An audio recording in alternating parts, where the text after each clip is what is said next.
Part 224. The Pentium Era, South to North. Author, Mei-Shi Niang. Chapter 2232. Zhang Xiangbei and Xiangnan seemed to have never been so relaxed and idle. They slept until about 10 o'clock in the morning, still in a daze. Half asleep and half awake, Xiangnan told himself that it was too late. I got up and went to work. I woke up for a while and thought that I was in Sanya now. I felt relieved and went back to sleep. When the phone rang, Xiangnan opened his eyes to look, and then pushed Zhang Xiangbei, "It's yours." Zhang Xiangbei reached for the mobile phone on the bedside table, turned over to Xiangnan, and fell asleep again. Zhang Xiangbei looked at the number and saw that it was Bao Tianbin, the general manager of the Hainan branch of Zaixianshu. Zhang Xiangbei picked up the call. Bao Tianbin asked on the phone, "Mr. Zhang, have you arrived in Sanya?" Zhang Xiangbei said yes, he arrived yesterday afternoon.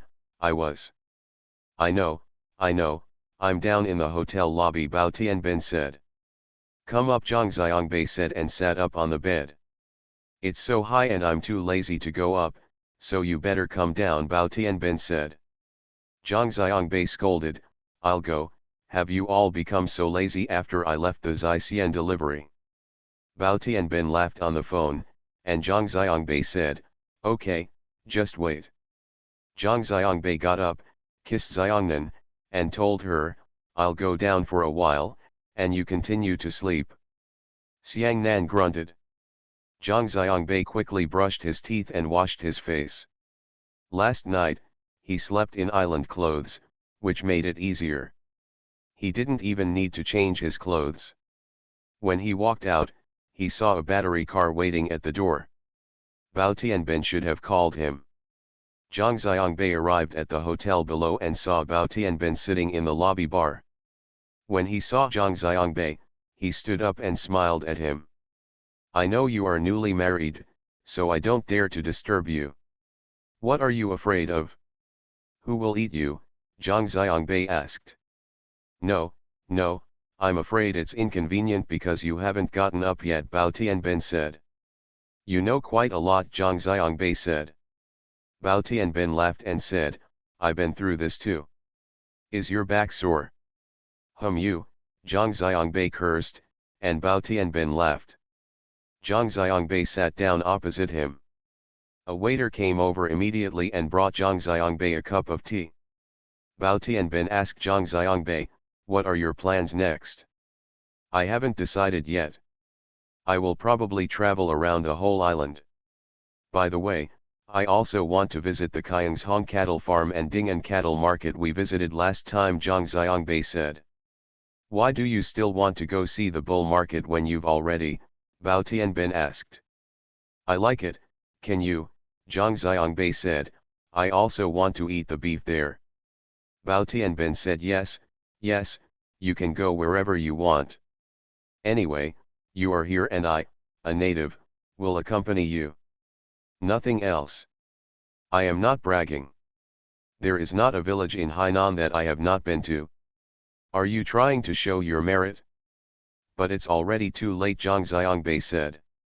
Bao Tianbin smiled, "I don't want to express my gratitude, but it's in Hainan. You, a mainlander, will have difficulty communicating in many places." "Aren't you a mainlander?"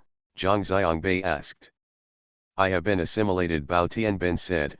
"By the way, I will take you to Huivan tomorrow and take you to see a fun event." "What?" Zhang Xiangbei asked. "Gonki," Bao Tianbin said, "have you never participated in the public period in Hainan? Let me tell you, in Hainan, if you have not participated in the public period or military slope, you have not truly understood Hainan. Hainan is not just about sunshine, beaches, and coconut groves." "What the hell? Are you talking about Gonki and Junpo?" Zhang Xiangbei asked. "It's just a sacrificial activity. Gonki and Junpo are sometimes the same thing, and sometimes they are different. Gonki is Gonki, and Junpo is Junpo. The biggest difference is that the objects of sacrifice are different, and the scale is also different. The difference is that Junpo is big and Gonki is small. Gonki is an activity in a village, and the ancestors in the village are worshipped. Junpo commemorates Mrsyen, and sometimes a town holds it together. Is it like a temple fair? Zhang Xiangbei asked. No, they are completely different. During the temple fair, people buy things, while during the public period, they eat and play, and there are many other activities, Bao Tianben said. No, I have no interest in this kind of religious activity at all, Zhang Xiangbei said. You must go, Bao Tianben said. This is not a religious activity, it is a folk activity, an intangible cultural heritage. When you go there, you can see things you can't see in other places, such as walking over a volcano and walking barefoot. Walking over the red-hot charcoal, and climbing the knife mountain, climbing up with bare feet on the blade, and the most special thing is wearing a staff. Do you know how to wear it? Zhang Xiangbei shook his head. How could I know? Several meters of silver bars as thick as a finger were passed through the mouth and out from the cheek. I'll go. Isn't that perverted? Zhang Xiangbei shouted. No, it was Gongzu's upper body. After Gongzu's upper body, he no longer felt any pain. Such a thick silver rod will not bleed when it passes through it. It's amazing, Bao Tianben said. Is it real? Of course it is. You will know when you go and see it. There is also Gongzu, who jumped to the top of the 3-meter-high roof in one fell swoop. The wheelchair user can walk when he stands up. After Gongzu passed away, he did not. I'll leave, Bao Tianben said. That's nonsense. The more you talk about it, the more mysterious it gets. You can go write fantasy novels, Zhang Xiangbei scolded. Really, I have seen it all with my own eyes. How can I still lie to you? There are many things that cannot be explained. You will know after you go and see them. By the way, maybe Grandpa will even go to bed when he sees you are handsome. Your body. Bao Tianben said with a smile. Not only is it fun to watch, and listen to, by the way, there is a Kayang opera troupe performing. Why don't you take your wife to see it? There is also delicious food. The whole village has a feast, and there is a feast pure Hainan SF flavor.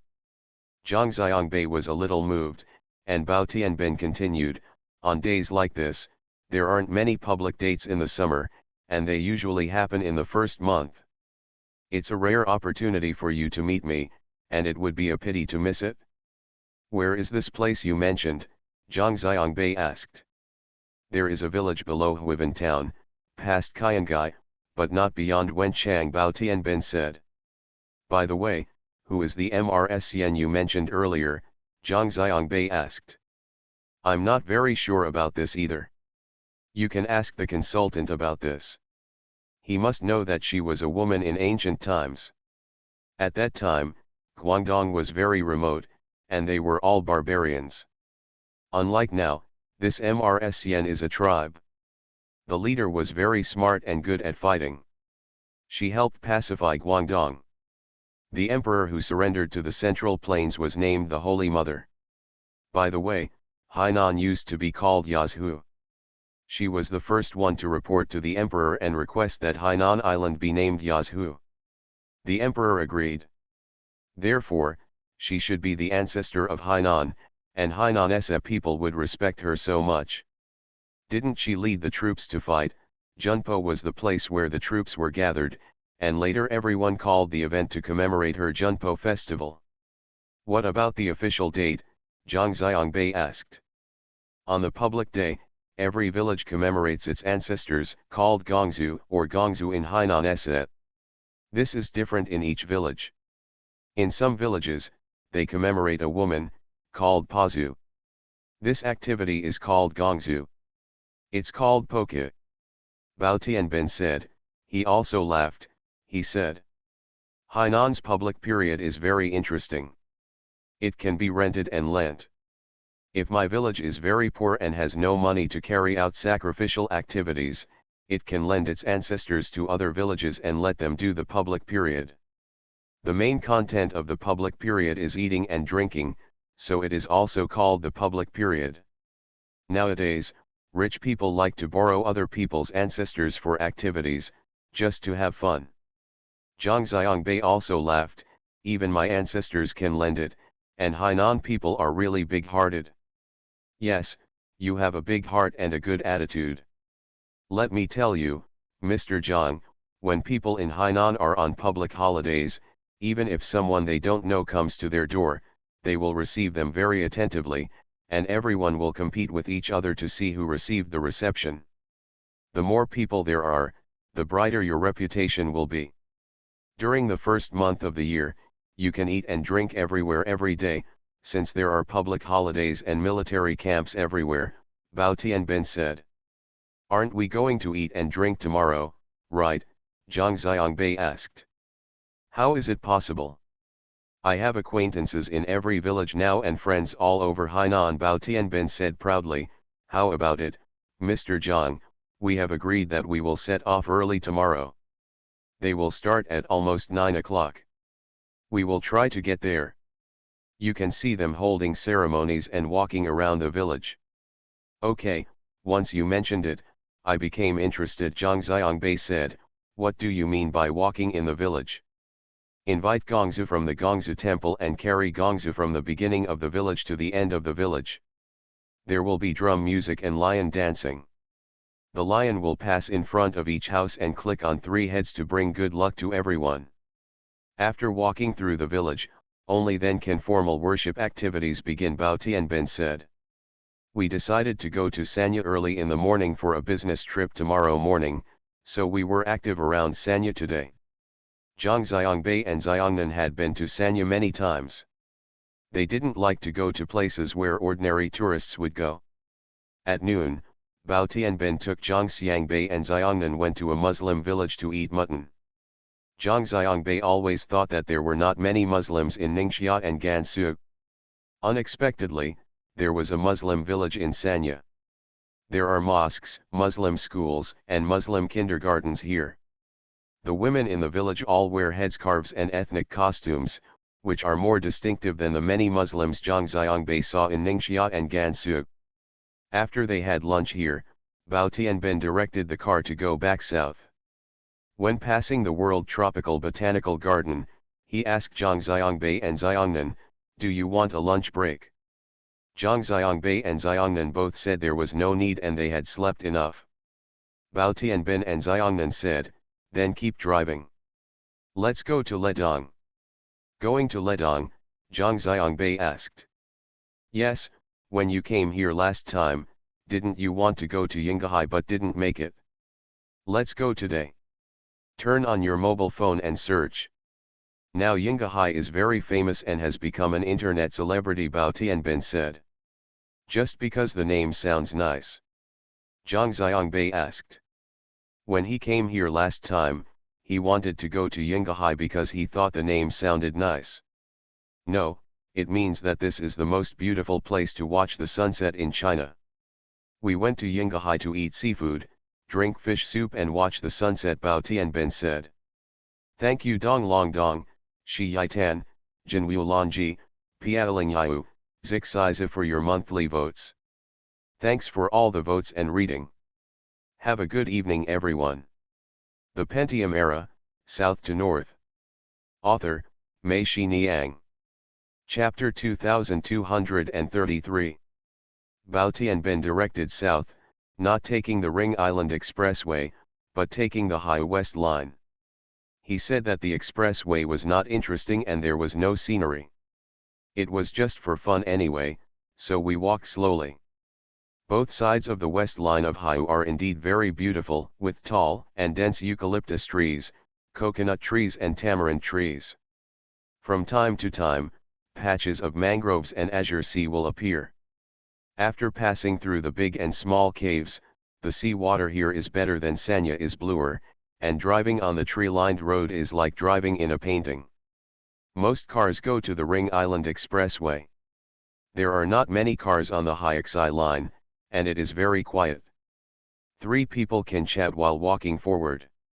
When approaching Kongpo town, Bao Tianbin turned south onto a small road on the right. After driving for 4 or 5 minutes, he arrived at a small village. The village was hidden deep in the woods. There was a big tree at the entrance of the village.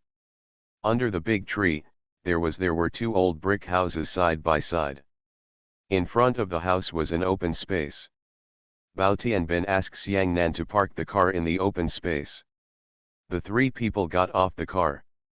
Zhang Xiangbei saw that the style of the house here was a bit strange. It was a 3-room house with an opening in the middle and a recessed space.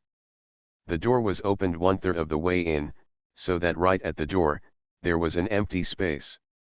With a space similar to a porch, you can work and drink tea at your own door even on rainy days. This house is a 1-story house. Next to this house, there is a second floor with a single room. The first floor is also an empty space, leaving a porch. Above the porch is a platform, and behind the platform is a room. The room is small and a bit abrupt, like a bunker. Old houses in rural areas of Hainan rarely have 2 floors.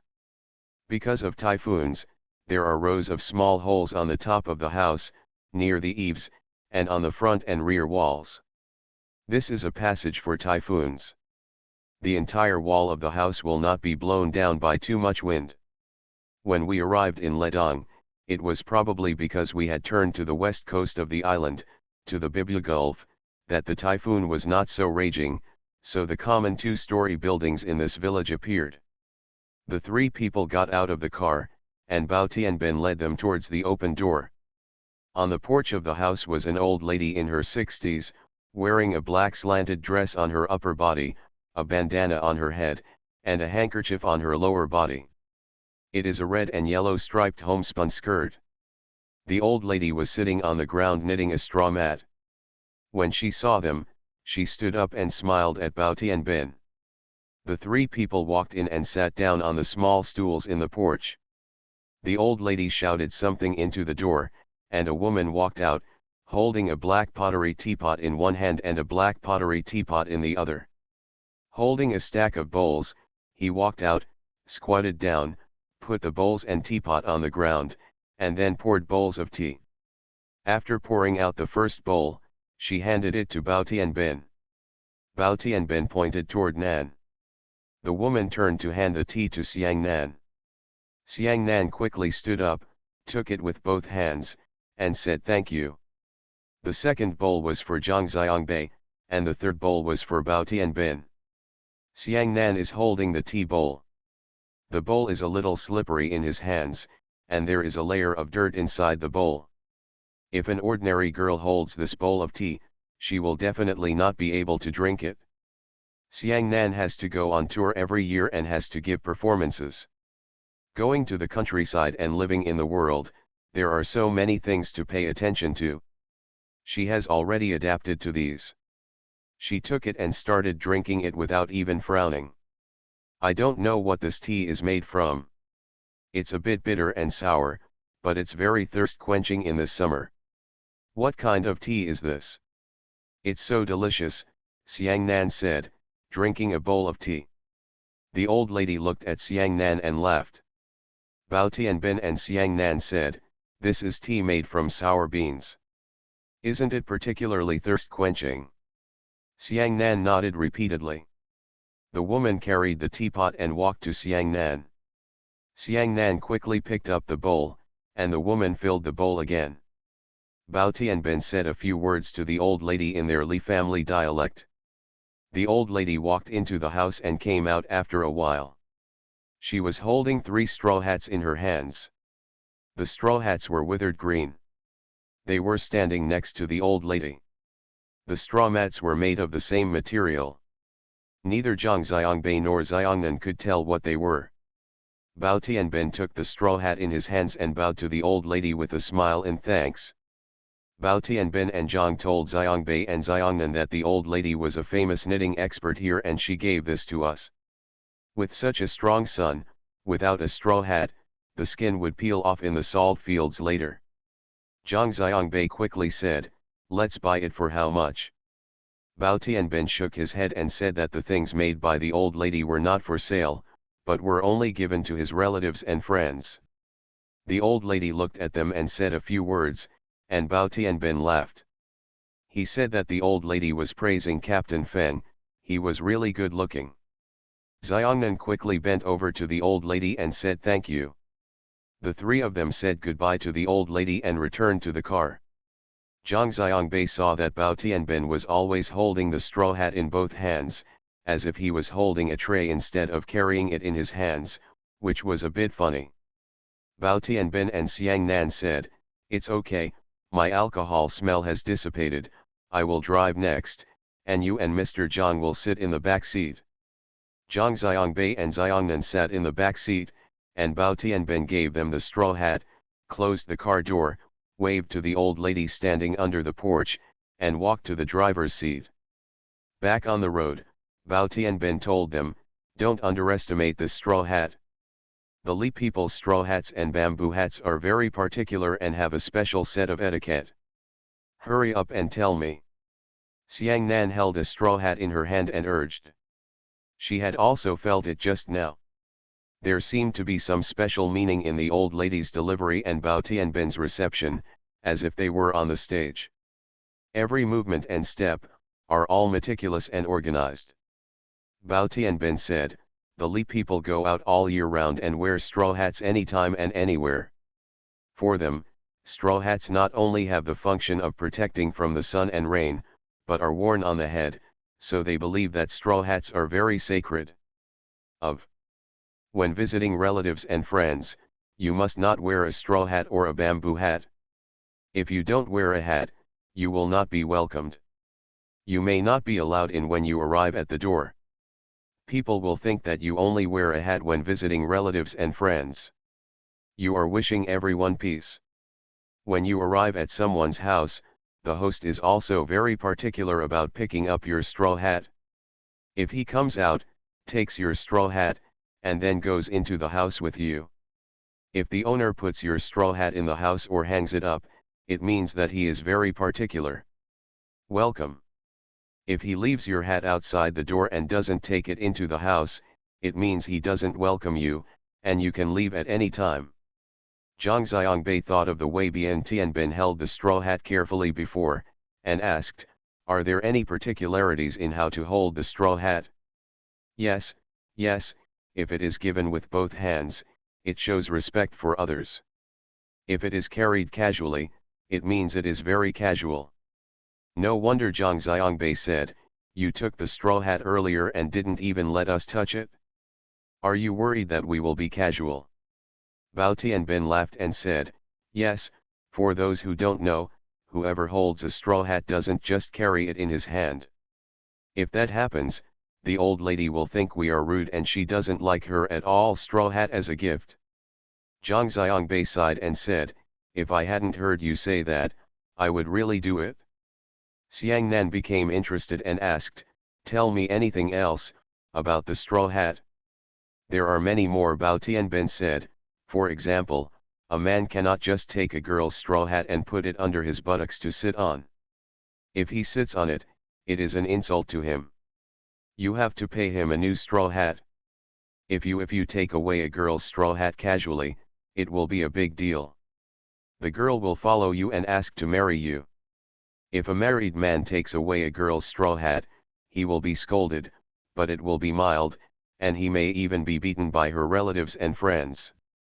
Also, when a young man and woman meet, if you like each other very much but are embarrassed to tell her, you can walk over and hand her your straw hat. If she accepts it, it means that she also likes you, and you can continue to date. Well, if she also gives you her own hat, it will be a big deal, and it will basically be a lifelong decision." Zhang Xiangbei and Xiongnan both laughed. Zhang Xiangbei picked up a straw hat, looked at it, and said, "I didn't expect a straw hat to have such a complicated meaning. I don't dare to wear it anymore. If I wear it wrongly or hold it wrongly, will it offend others? That's for sure. The Li people also have a custom, that is, seeing a hat is like seeing a person," Bao Tianbin said. "What do you mean?" Xiang Nan asked. On the second or fourth day after the Li youth get married, just like you do now, the bride will be accompanied by the groom's relatives back to her natal home to deliver financial gifts. They call it Hwilug.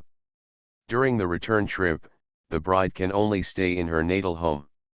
One night, I have to get up and go back to my husband's house the next day, and I have to go back to my husband's house again in a few days. In the past, the Li people lived in the mountains. At that time, transportation was inconvenient and the distances were long. It was inconvenient for the bride to come and go, so the groom's relatives could bring the bride's straw hat and basket to her parents' home to deliver financial gifts. Loop, the bride does not need to go, the hat is the bride's substitute. The bride's family members also received the straw hat and basket enthusiastically as if they were receiving the bride herself. The groom's relatives who brought the bride's hat with them waited for the other party to receive the straw hat and basket, then they got up and picked out a basket. Carrying water and completing the task on behalf of the bride means that this is the bride's last labor for her family. Bao Tianbin was talking while driving, and Zhang Xiangbei and Xiangnan in the back row picked up and put down their straw hats, put them down and picked them up again. The straw hats felt very smooth, but not soft. They were very muscular and comfortable to wear. It will not fall down on the head, and the shape is very similar to a bamboo hat. The entire straw hat is made up of small squares interwoven with each other. Xiang Nan asked, "What kind of material is the straw hat made of?" "It's not moso bamboo, and it doesn't seem to be ruo leaves or reed leaves." Pandu Bao Tianbin said, "The leaves of the pandanus tree." Pandanus is also called wild pineapple. The leaves are about half the width of a hand. They are very long, more than 2 meters long. There are thorns on both sides of the leaves, and there are also thorns in the middle. There is a thorn, and cutting the pandanus leaves is a technical job. If we cut it, our hands and face would definitely be cut by the pandanus leaves. Thank you for the 48-year-old Xiaosheng, Brokeback Mountain, and the 2 fish rewards. Thank you for the monthly votes of Xiaosheng, who is only 48 years old, has a first home mortgage, is reading in a civilized manner, and is on the road. Tian Tian, Yuengzi, Zongkai 727, Donglongdong, and Book Friends 20180906223204934. Thanks for all the votes and reading. I wish you all good health. You are listening to Novels at Bless Up channel. Wish you happiness and luck.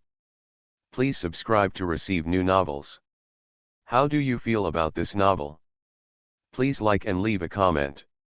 The Pentium Era, South to North. Author, Mei Shi Niang.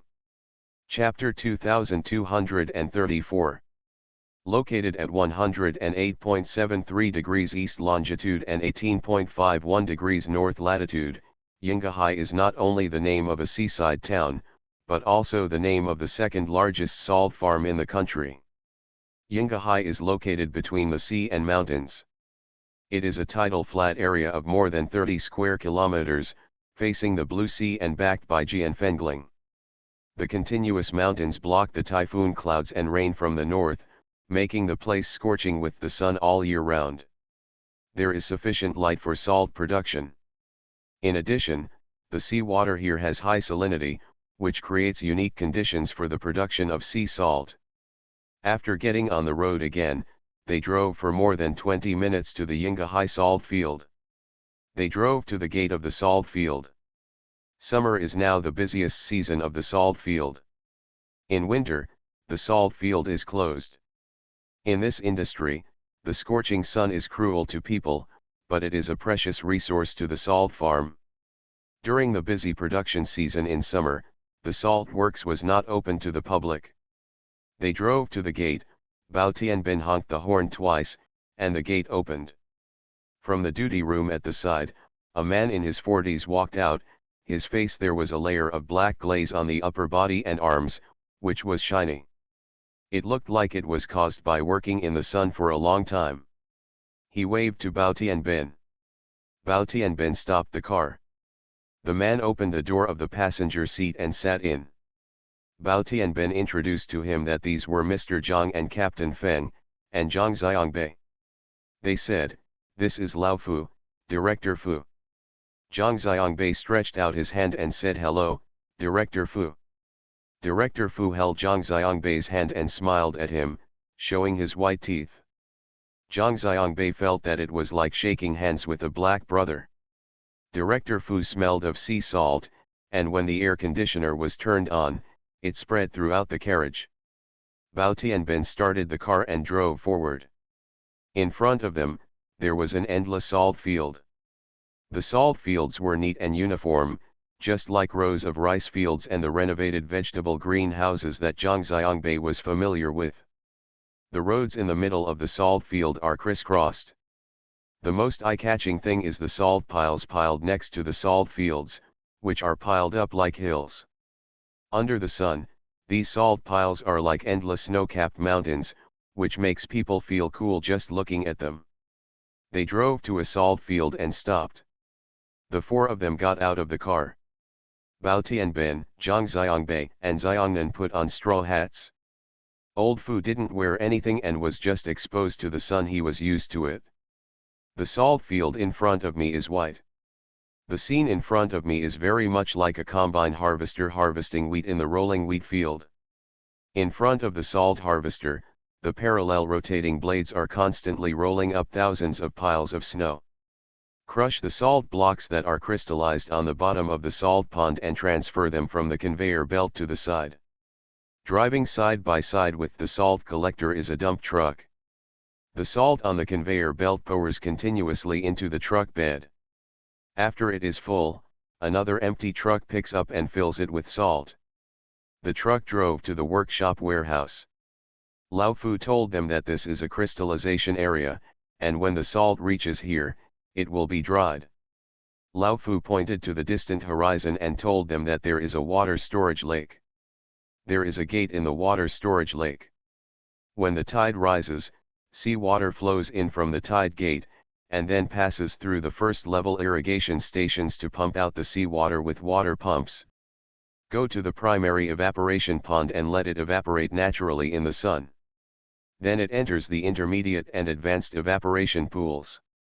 After repeated evaporation, the seawater becomes thicker and thicker, and the concentration gradually increases, turning into the brine we usually talk about. The brine enters the crystallization area here, and after exposure to the sun, it becomes saturated and crystallizes here. When the brine concentration evaporates to 25 degrees Baumei, sodium chloride is precipitated, which is raw salt. In all the previous processes, the most important thing is the sun, which can be said to be stupid. The length of the production cycle depends on the degree of sun exposure. Zhang Xiangbei understood, no wonder this place is closed in winter. In fact, you have to close even if you don't want to. Who wants the sun to be weak in winter? After this cart is loaded, is it the salt we eat? Xiangnan asked. This is coarse salt, industrial salt. If it is used in industry, or used to make salt-baked chicken, it is basically like this. If it is refined salt for household use, it needs to be further crushed and packaged in the workshop. The things are actually the same. Lao Fu said. Lao Fu said as he led them inside. They saw that in addition to the mechanized salt collecting machine, there was also manual salt collecting. The salt collectors wore tall rain boots and held a bamboo pole in their hands. On the head of the bamboo pole was a horizontal wooden board. They pushed the bamboo pole, just like the sanitation staff in some hotel lobbies with large wooden boards. Like a mop mopping the floor, the salt in the crystallization pond is pushed to the edge of the pond. There are other workers here who use shovels to shovel the salt into a hand-pushed dump truck and transport it away.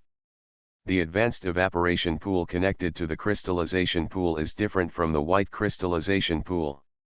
The seawater in the advanced evaporation pool is brown and very thick, like mud soup. Lao Fu told them, there is actually no technical content in drying salt. It is just a matter of strength. How people dried salt 1,000 years ago is how we still dry it now. They were not as wealthy as you at that time, Bao Tianben said. The land was not valuable at that time, unlike now. Bao Tianben turned to Zhang Xiangbei and said, you see, this salt farm doesn't seem to have much benefit. It's actually just a piece of fat. Do you see that such a large area, dozens of square kilometers of land, belongs to them? If they don't dry it, Yan, there is no problem in building a new coastal city here, and it can be developed in large areas. Before Bao Tianben came to Zaixian Shui, he was engaged in real estate with Lao Xie. When he saw this large piece of land, he was greedy. Lao Fu rolled his eyes at him and said, okay, I'll use them all to build you a house. You won't need to use salt for cooking in the future. Just put your fingers into the pot and stir it twice. Anyway, it's so hot, so will your fingers salty. Zhang Xiangbei and Xiangnan both laughed. Walking in the salt field, Zhang Xiangbei accidentally discovered that there was a railway in the salt field, which had been abandoned. Zhang Xiangbei was surprised. It seemed that when the railway was still usable, the entire Hainan Island was not connected to railways. The railway and ferry to the mainland are not even open. Where does this railway lead to? This is the earliest railway in Hainan. It does not belong to the railway department, but to our salt farm. At that time, the salt we produced went from here to Huangliu town, and then from Huangliu town, it was transported to all parts of the island, or was shipped in Sanya. Going to the mainland, transportation is now developed, but this railway has been abandoned for more than 10 years. The four of them walked in the salt field for more than an hour. Zhang Xiangbei and Xiangnan also walked closer to the salt mountains and went to the salt warehouse. They saw that the salt inside was also piled up into hills. Zhang Xiangbei smiled. Hilofu said, this warehouse of yours is probably the cleanest warehouse. No germs will grow. That's right, even rats and cockroaches won't come in, Lao Fu said. The sun is shining above the head, the hot cement road is under the feet, and the salt is white on the edge. The straw hat made of pandanus leaves on the head can't help much. Xiang Nan's face has been sunburned. She and Zhang Xiangbei felt that they were about to faint from the sun, they were about to turn into table salt, and their clothes were already soaked through. When they saw their car from a distance, it was like seeing a savior. Bao Tianben understood them and trotted over, telling them as he ran, I'll start the car first and turn on the air conditioner. Old Fu was walking beside them, as if nothing had happened, with not even a drop of sweat on his dark forehead. Zhang Xiangbei looked at him in surprise and asked, how did you practice? Lao Fu smiled and said, I have to walk more than 20 miles a day in the salt field under the hot Sunday. I'm used to it. Zhang Xiangbei and Xiangnan got to the car and drank a bottle of water. They felt like they had just come back to their senses. Lao Fu stood in the sun without getting in the car and waved to them goodbye. The car started to move, and the heat in the car dissipated quickly. Bao Tianben closed the car window, and the car finally cooled down. Zhang Xiangbei and Xiangnan both let out a sigh of relief. Zhang Xiangbei asked Bao Tianben, what kind of director is this old Fu? The director of the production workshop. The large area of salt fields we walked through is under his control, Bao Tianben said. No wonder, it seems that black people are made like this. Zhang Xiangbei sniffed his nose. He found that the smell on his body was the same as that on old Fu before. There was a damp and fishy salty smell. He didn't know whether it was from the salt field or evaporated from his own body. From Zhang Xiangbei thought that if he were buried underground like this, he would probably not rot easily, and he couldn't help but laugh. Why are you laughing? Xiang Nan asked. You're not laughing at anything, Zhang Xiangbei said, I think even rats and cockroaches don't dare to enter their warehouse. If they bury people in that pile of salt, I don't know what will happen. Become Jinhua Ham. Bao Tianben said, and everyone laughed. Zhang Xiangbei said, yes, rats and cockroaches are also afraid of becoming pickled products, so they dare not go in. Where should we go next? Zhang Xiangbei asked Bao Tianbin. Yinghai, Bao Tianbin said. Aren't we already in Yinghai? Zhang Xiangbei asked, surprised. This is the salt farm. We are going to the town. There is a fish farm there. The most beautiful sunset mentioned on the internet is on the beach of Yinghai town, Bao Tianbin said. Zhang Xiangbei nodded, understanding. Yinghai, such a nice name, no wonder everyone likes to use it. Yinghai town is very small, with an area of only 12 square kilometers, far less than the salt farm. There are 4 villages and 7 neighborhood committees in the town, with a combined population of only more than 10,000. It is a typical small fishing village developed town. Not long after driving into the town, Bao Tianbin turned the steering wheel and stopped in front of a store, beckoning Zhang Xiangbei and Xiangnan to get out of the car. This is a very small shop with only 3 tables inside. There is no air conditioning in the shop, only the ceiling fan above the head is spinning constantly, and the hot air comes down. Bao Tianbin asked Zhang Xiangbei and Xiangnan to sit under the ceiling fan. He walked to the counter and ordered something. Zhang Xiangbei looked at it and saw that this place didn't look like a restaurant, but like a cold drink shop. After a while, the landlady brought them 3 bowls of food. The bowl is a disposable plastic bowl, and the spoon is also a disposable plastic spoon. The white thing in the bowl is coconut milk. This bowl of things looks like a refreshing tonic, but it is not. In the middle of the white coconut milk, there are streaks of ink floating there. Green, jelly-like stuff. What is this? Zhang Xiangbei asked. Try it first, you taste it first, and I'll tell you after you taste it, Bao Tianbin pretended. Zhang Xiangbei and Xiangnan took a spoonful and tasted it. It was sweet and glutinous, with the aroma of grass, and the chilled coconut milk, which made people feel relieved from the heat and felt indescribably comfortable. Zhang Xiangbei kept eating. After eating half a bowl, he looked at Bao Tianbin and asked. Now you can tell me, what is this? Chicken shit and rattan cake seeds, Bao Tianbin said. Chicken shit vine. Yes, chicken shit vine, a kind of vine grass, is very similar to gallbladder. Because after the leaves are rubbed with hands, they smell like chicken shit, so it is called chicken shit vine. But if you smell it for a long time, you can smell a refreshing fragrance. It's similar to stinky tofu, it smells bad and tastes delicious. This one tastes really good, right? Haha. Bao Tianbin smiled proudly. Okay, it does feel good, it feels so damn good, Zhang Xiangbei thought to himself. Thank you Li Rujin for your monthly ticket. Thanks for all the votes and reading. I wish you a nice weekend. The Pentium Era, South to North. Author, Mei Shi Niang. Chapter 2235. After finishing the chicken shit and vine cake seeds in front of them, the 3 of them ordered 3 more bowls. It was already after 5 o'clock in the afternoon, and they were a little hungry, but it was still too early for dinner.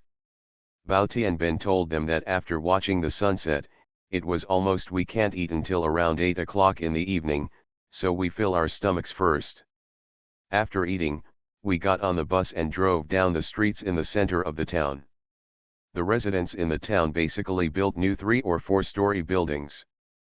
The styles and shapes of the houses were different, and there was no unified plan, so although the houses were all new, but the overall feeling is very messy. Especially on the roadside, even the thickness and specifications of the telephone poles are different.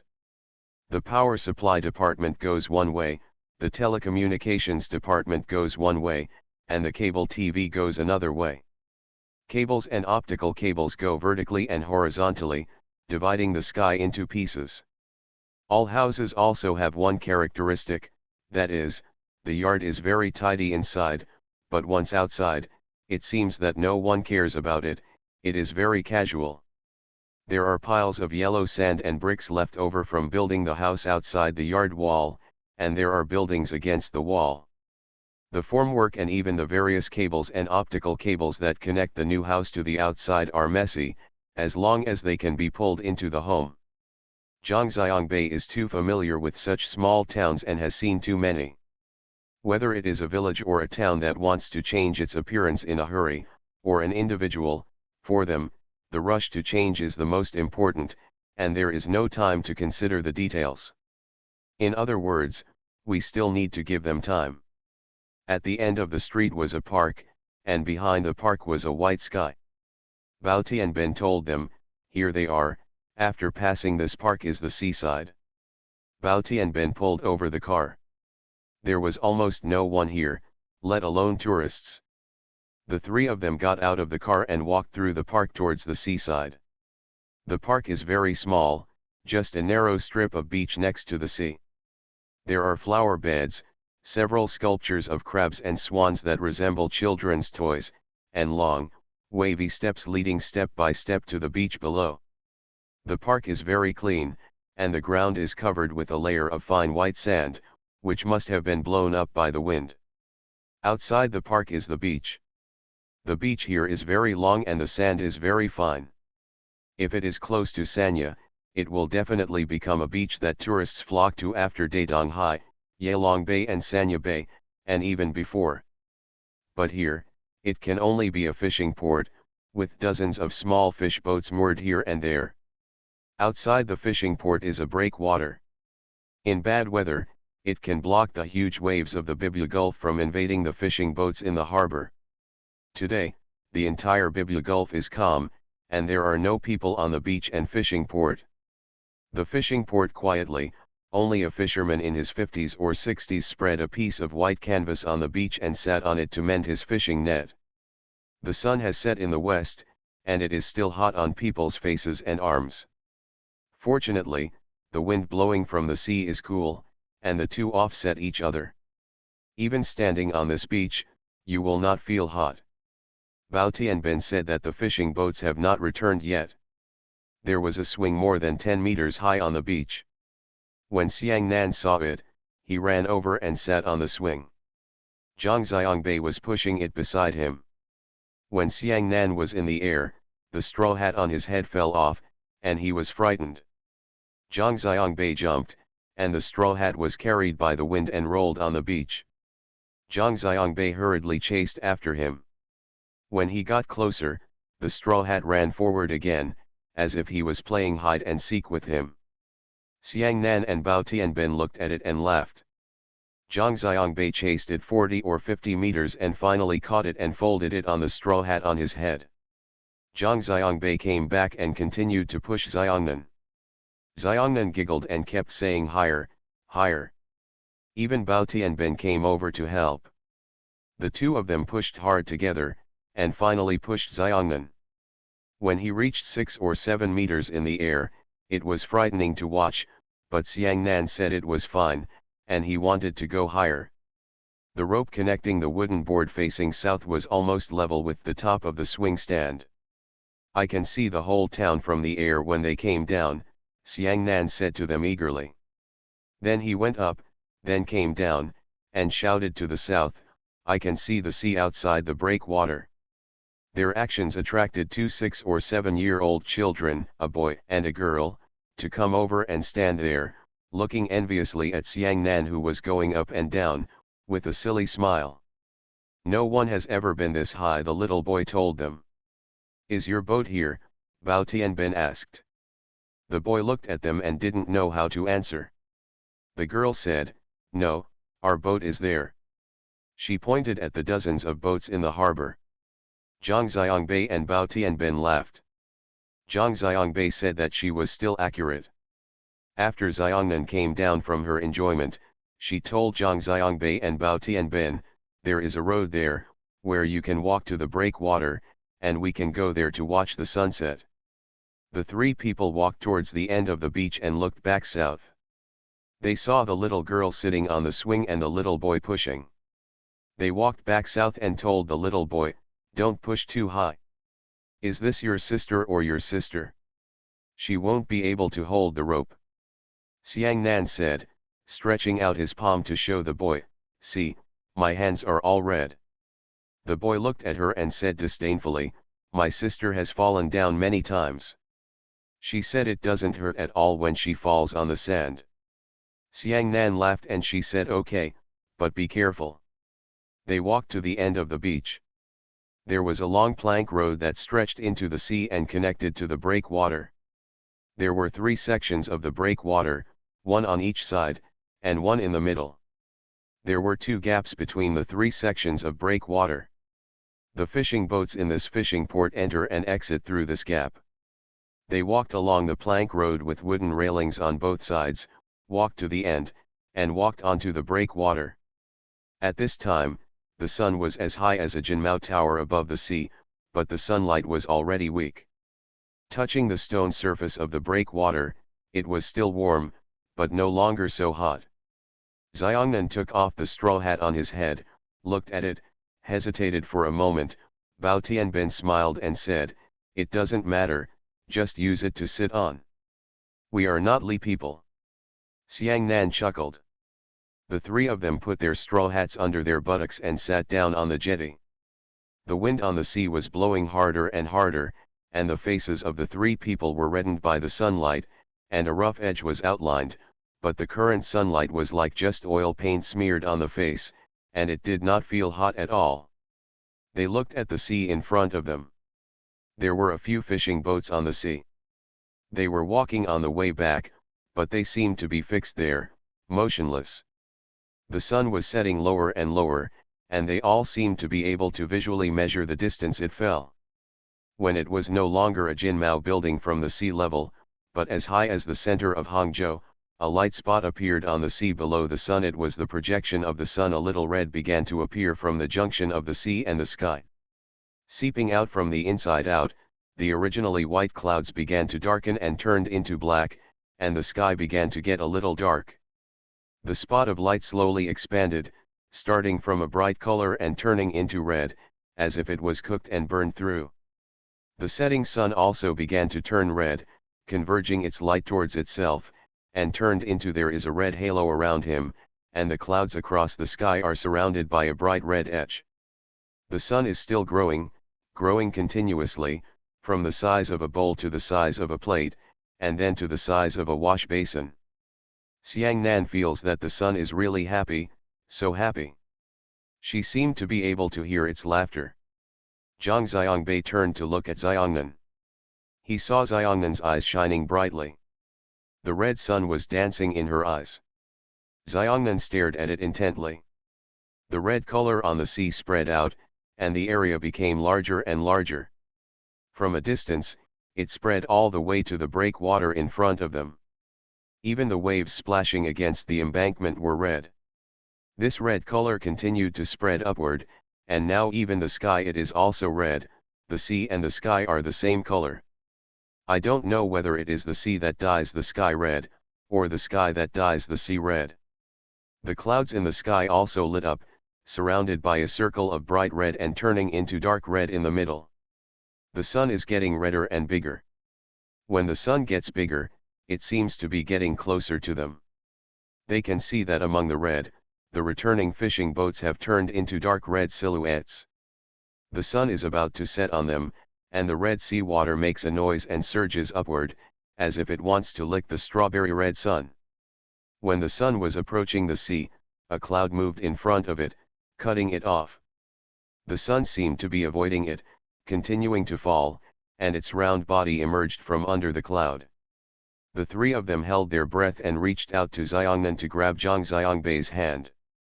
Their palms were so nervous that they were sweating. Zhang Xiangbei also became nervous. They saw that the sun was about to set on the sea. The moment the red sun came into contact with the sea, both the sun and the sea seemed startled and shrank back. The sun jumped away from the sea again, but soon, they made contact for the second time. This time, everyone is calm, the sun is not afraid of being cooled by the sea water, and the sea is open to accept it. They stared there and saw the sun finally immersing itself silently into the sea, and then began to fall faster. At this time, everything between the sea and the sky, including the 3 of them, was red. Xiang Nan breathed a sigh of relief, and then she heard Zhang Xiangbei also breathe a sigh of relief. The two looked at each other and laughed softly. Then they turned back and saw that only half of the sun was still on the water. For a moment, both of them were in a trance. They didn't know whether it was early morning or evening, or whether the sun was going to rise from the sea or set. The sun finally fell into the sea, and all the red colors were sunk into the sea. They saw the fishing boats on the sea lighting up their fishing fires. Then, it got dark very quickly. "Does it look good?" Bao Tianbin asked. "I almost cried watching it," Xiang Nan said. "Is the sunrise here also so beautiful?" Zhang Xiangbei asked. "You can't see the sunrise here," Bao Tianbin said. "Why?" Zhang Xiangbei asked, confused. "The back of the sea here faces the sun, and the sunrise is on the other side of the mountain." Bao Tianbin said. Zhang Xiangbei laughed dumbly. Yes, he would ask such a mentally retarded question. Do you think the sun is riding in an elevator, and the upper and lower doors are the same? Let's go. Bao Tianbin stood up, Zhang Xiangbei and Xiangnan also stood up, turned around, and suddenly found that the fishing port and beach behind him were already immersed in the night, and the street lights in the plank road and park were lit up. The town of Yinghai was also lit up. "Thank you for the reward of 2 fishes. Thank you for the monthly passes of Xiao Shen Nian Fang 48, Feng Konghu 1974, actually, I really care, on the road Tianatian, Donglongdong, and Proto Stop. Thanks for all the votes and reading. I wish you all good health. The Pentium Era, South to North." Author, Mei Shi Niang. Chapter 2236. The 3 people walked back from the plank road. The beach, which was deserted when they left, became more and more crowded. The small fishing boats that went out to sea for fishing came back one after another. Every boat docked would attract some people. "Walk towards it." The boss of the boat took down baskets and buckets of fish from the boat and placed them on the beach. People immediately gathered around to look at the goods and negotiate the price. All the catches do not need to be weighed. Those who buy and sell just point to the basket or one fish and a pile, and negotiate for the price. Once the price is agreed upon, the buyer pays and takes it. Among those who buy the catch are residents of the town, owners of restaurants, night snack stalls, and owners specializing in seafood business. They have louder voices and are more aggressive. When a boat's catch comes ashore, they bend over. He lowered his waist and plucked the basket with his hands a few times. Then he straightened up and asked how much the basket cost. The ship boss offered a price and he was not satisfied, so he clicked his tongue, glared at the ship boss, cursed, suppressed the other party's momentum, and smoothly quoted a price. If the boat boss agrees, the boss will wave his hand, and immediately there will be horseboys coming behind him. The boss will yell with them, "Move it, move it, move it, move these baskets away." While shouting, he also kicked the plastic basket containing the fish with his feet, then took out a wad of money from his pocket, shook it, counted it loudly, and after counting, handed it to the boss of the boat. "Stop it," and the person goes away. The boss of the ship stood there and counted the money again. Usually there was nothing wrong. If there was any mistake, he would shout at the back, "One piece is missing." The boss didn't look back. He was eager to see the new catch. He just said, "Wait a minute or I'll give it to you tomorrow." The boss of the boat didn't care. Or both parties pick up their phones and transfer money via WeChat to complete the transaction. Among the people buying goods, there are also tourists. Zhang Xiangbei and the others heard a few Shanghai Nese booking in on the beach. Shanghai Nese are really everywhere, booking in everywhere they go. Several baskets of fish from one boat were bought and sold on the beach in just a few minutes. When the boss of the boat pulled up the net, he selected these fish and put them in different baskets or barrels. There would be several more baskets on the boat. The groceries, after these were sold, were carried off the ship. Lamps were lit one by one on the beach, and a piece of plastic sheet was spread under the lamp. Several women gathered around. The groceries were moved here and poured onto the plastic sheet with a swish. After a few baskets, it formed a hill. These groceries are basically small fish and shrimps. These women sort out these groceries. The small fish are used to dry fish, and the small shrimps are used to dry or peel shrimps.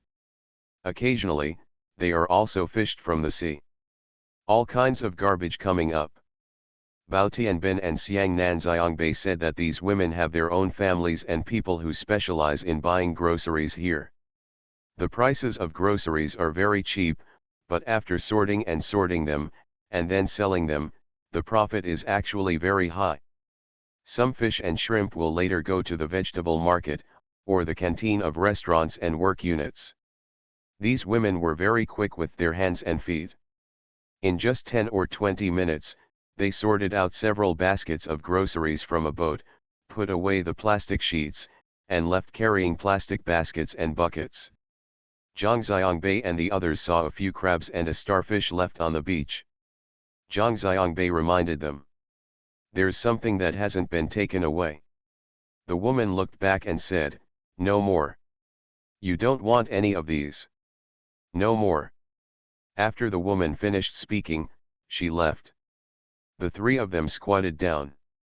The crabs were not too small and they had never seen them before. Bao Tianbin pulled them with his hands and said, these crabs are not delicious. Yes, no one wants it, just the shell and no meat. Xiangnan picked up the starfish, held it in his hand and looked at it. He exclaimed, oh, and threw it on the beach. Xiangnan pointed at the starfish and said, it's alive, it's still alive. Of course it's still alive, the starfish is still very tenacious, Bao Tianbin said, but don't be afraid, it won't bite. Xiangnan picked up the starfish again. She looked towards the sea, stood up and walked over. Zhang Xiangbei called. What are you doing? Xiangnan said without looking back, I'll put it back into the sea. Zhang Xiangbei and Bao Tianbin also followed them and walked south to the beach. When they waited for the sea water to recede, they ran forward 2 steps and placed starfish on the beach. They retreated again, and the sea water came up, flooding them. After passing the starfish, when we went back, the starfish on the beach disappeared. Xiangnan asked, do you think it can find its own home? Okay, if you can't find it, it will call Didi, Zhang Xiangbei said. Go, Xiangnan cursed. Bao Tianbin's phone rang, and he picked it up. After answering, he and Zhang Xiangnan said, let's go, our dinner is here. The call just now came from a ship boss whom Bao Tianbin knew, saying that he was also back. They searched along the beach and soon found the boat. The fish on the boat had just been moved to the beach. Several people gathered around it. Some people bent down to turn over the fish in the basket. The boss of the boat shouted, wait, don't move, wait for my brother to pick first. When he saw Bao Tianbin and the others, he quickly waved to them and told them to hurry up. There are good things today. Bao Tianbin picked up a plastic basket and saw 5 lobsters. This was the good thing, the boss of the boat said. Bao Tianbin didn't pick the biggest or the smallest, but the 2 in the middle, and then asked, I ordered 2 fish, 1 steamed and 1 ready to be steamed with the local lentil sauce. I also picked 5 safflower crabs and a 2-foot-long conger eel. That's all, the ship boss asked. Bao Tianbin nodded, 3 people, that's enough. The boss of the ship leaned close to Bao Tianbin's ear and whispered to him, you pay 280. Bao Tianbin said yes, can I forward it to you on WeChat? The ship boss nodded. Bao Tianbin picked up his cell phone and transferred 400 to him. The ship boss looked at it and said it was too much and refused to accept it. Bao Tianbin shouted. Take it, I don't know yet. The ship boss then clicked accept and accepted the money. Bao Tianbin took the plastic basket and said goodbye to the boat boss. The three of them went to the beach and passed through the garden. On this street near the seaside, there were 4 or 5 restaurants, all engaged in the processing of supplied materials. Bao Tianben led Zhang Xiangbei and Xiangnan into a familiar shop. The seafood processing here is charged by the kilogram regardless of the variety, and the method is based on the customer's requirements. The boss weighed this basket of seafood. 2 lobsters, 1 sashimi, 1 steamed with garlic, safflower crab stir-fried with ginger and green onion, conger eel in soup. For the 2 fish, the boss helped give an idea which one should be steamed. Which lentil sauce is more delicious when steamed. There was also seafood in the store, and Bao Tianben ordered another pound of shrimp, salt, and pepper. The hotel is a 2-story hotel with private rooms upstairs. The 3 of us went upstairs and sat down in the private rooms. The private rooms face the beach. Sitting here, we could see the busy scene on the beach, and we could also see the endless traffic. There are fishing boats with lights on, returning from the sea. The waiter brought a large plate of fried fish. Zhang Xiangbei said, "It seems we didn't order this fish." "You don't need to order this. It's the signature dish here in Yinghai." Fried tilapia is served to every customer at the table, Bao Tianben told them. Each piece of tilapia on this plate was a little bigger than a thumb, and looked brown and crispy on the surface. Zhang Xiangbei and Xiangnan each took one and put it in their mouths. After one bite, they felt crispy on the outside and tender on the inside. Thick and firm, full of fish flavor. It's delicious, Zhang Xiangbei nodded and said. Tilapia is a species introduced from Africa. It looks a lot like crucian carp, but it doesn't have as many spines as crucian carp. Bao Tianben told them that the tilapia here is a brackish water tilapia that grows at the entrance of rivers. Haikou can survive in both fresh water and sea water. This kind of saltwater tilapia is more delicious than freshwater tilapia. It has no earthy smell and the fish meat is more tender. The dishes were served one after another, and each dish was delicious. Zhang Xiangbei said that the main reason was that the ingredients were so fresh that they tasted delicious no matter how they were cooked. "Yes, that's how people in Hainan cook side stoves," Bao Tianben said. "A pot of clear water is not like the hot pot in other places. The bottom of the pot is painstakingly cooked, and the ingredients don't need to be marinated. It just goes like this. What you eat is authentic seafood." Zhang Xiangbei nodded and said that in other places, including on the seaside of the mainland, the delicious food of Hainan cannot be produced by making side stoves. The same goes for the place we go to tomorrow. Hainan's people don't prepare the public dishes in advance. Although hundreds of people eat together, the chickens and ducks are all killed on the same day, and the suckling pigs are also killed and roasted on the same day. As for the villages on the seaside, notifications will be sent out today, and tomorrow morning, there will be many boats passing by to deliver various seafood. So, we don't know what these boats can catch tonight. We don't know what we will eat tomorrow. We won't know until it is delivered tomorrow morning, Bao Tianben told them. "How can this be done in time?" Zhang Xiangbei asked. "We had enough time. All the women in the village were helping, and the kitchens of dozens of households were busy. It went very quickly," Bao Tianben said. The 3 of them had eaten and drank enough. It was almost 10 o'clock, and the beach outside began to become deserted.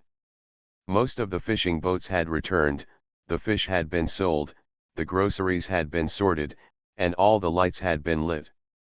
Went out. The 3 of us ate too much and our stomachs were very full.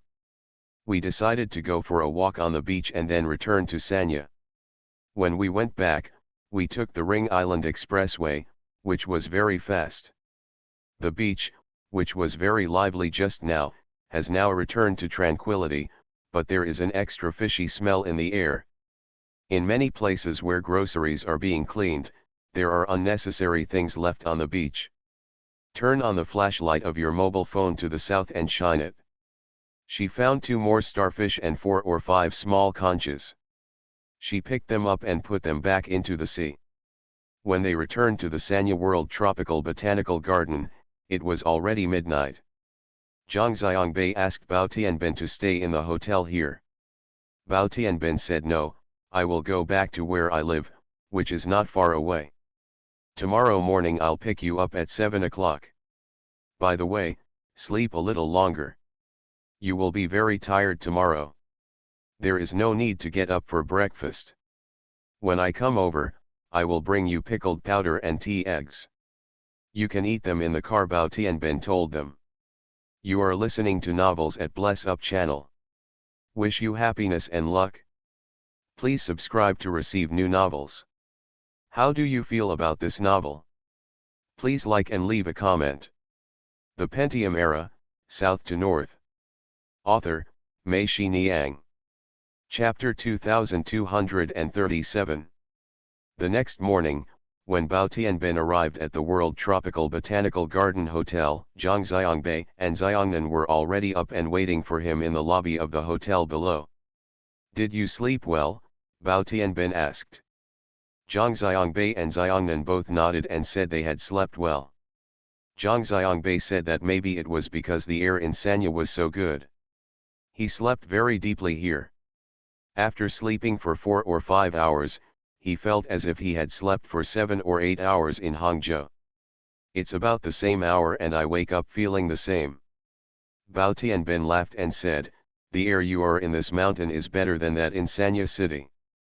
But what you said is true. Hainanese people generally sleep for a short time.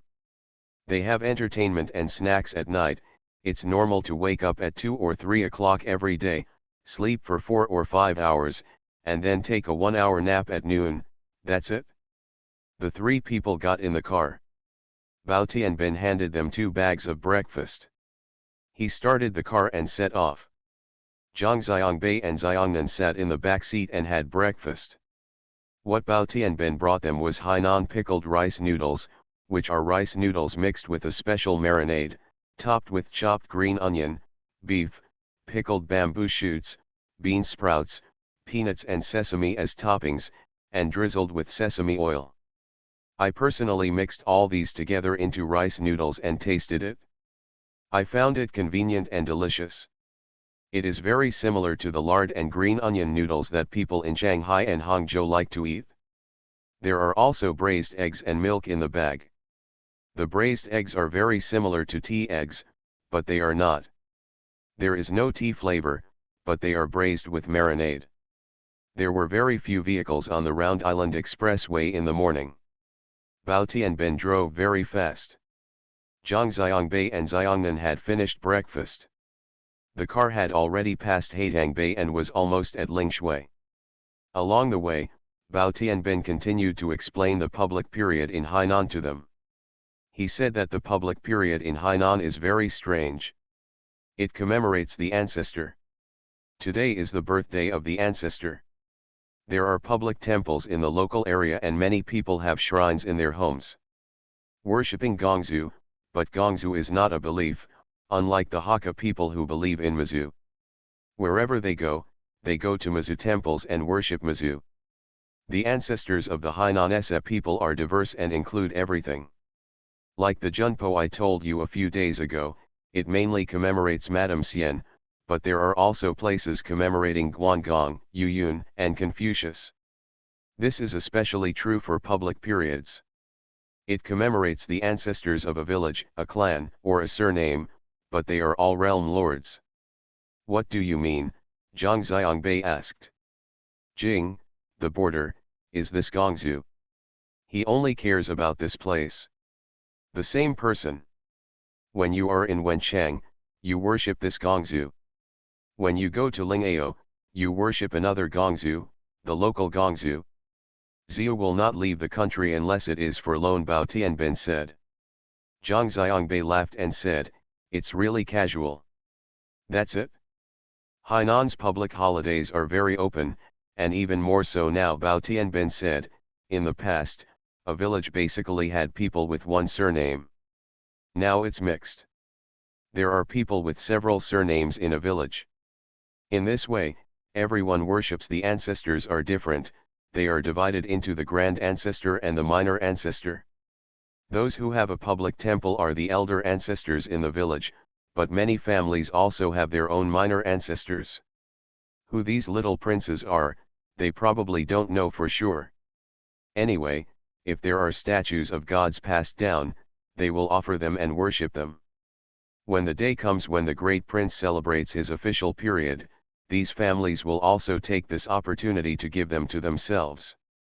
During the period of the little duke period, the powerful family would have a banquet for guests in their own family, while the weak ones would have a clan and several families banquet guests together. Anyway, the more guests who come, the more face they will have, so everyone brings out good things to entertain the guests. It is very expensive to do a public holiday. A year's savings will be spent in almost one public holiday, so this is the public holiday is more lively than the Chinese New Year. Isn't that a lot of pressure? Zhang Xiangbei asked. Yes, many people have been unable to build new houses, and the money was spent on the public period. It is indeed an exaggeration. In the past few years, they had some civilized public period, and the results were neither fish nor fowl. Now, Hainan's public period application after the intangible cultural heritage was approved, everything came back, even more exaggerated than before. Bao Tianbin shook his head as he spoke, and said, "There is no way, we can only rely on young people." Now young people are becoming less and less enthusiastic about public holidays. After they are all in charge, this custom may change a little, but it is still possible. It's hard to tell. In the past, Heikan urban villages would still hold public holidays, but now we can't see them anymore. However, those who made money in the city are becoming more and more interested in returning to the village to do public holidays. Staying in the limelight, right, Xiangnan said, just like in the past, most of the villages approached our troupe to perform. Now, it's these people who make money.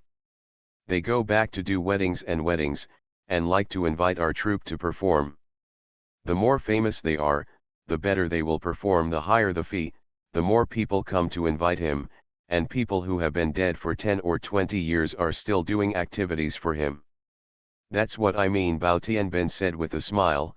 When you make money, go back and have a good time. First of all, Bao Bao thinks it is a very honorable thing to honor your ancestors. What time do they start in the morning? Zhang Xiangbei asked. Bao Tianbin looked at his watch and said, "It's about to start. It's usually 8:30.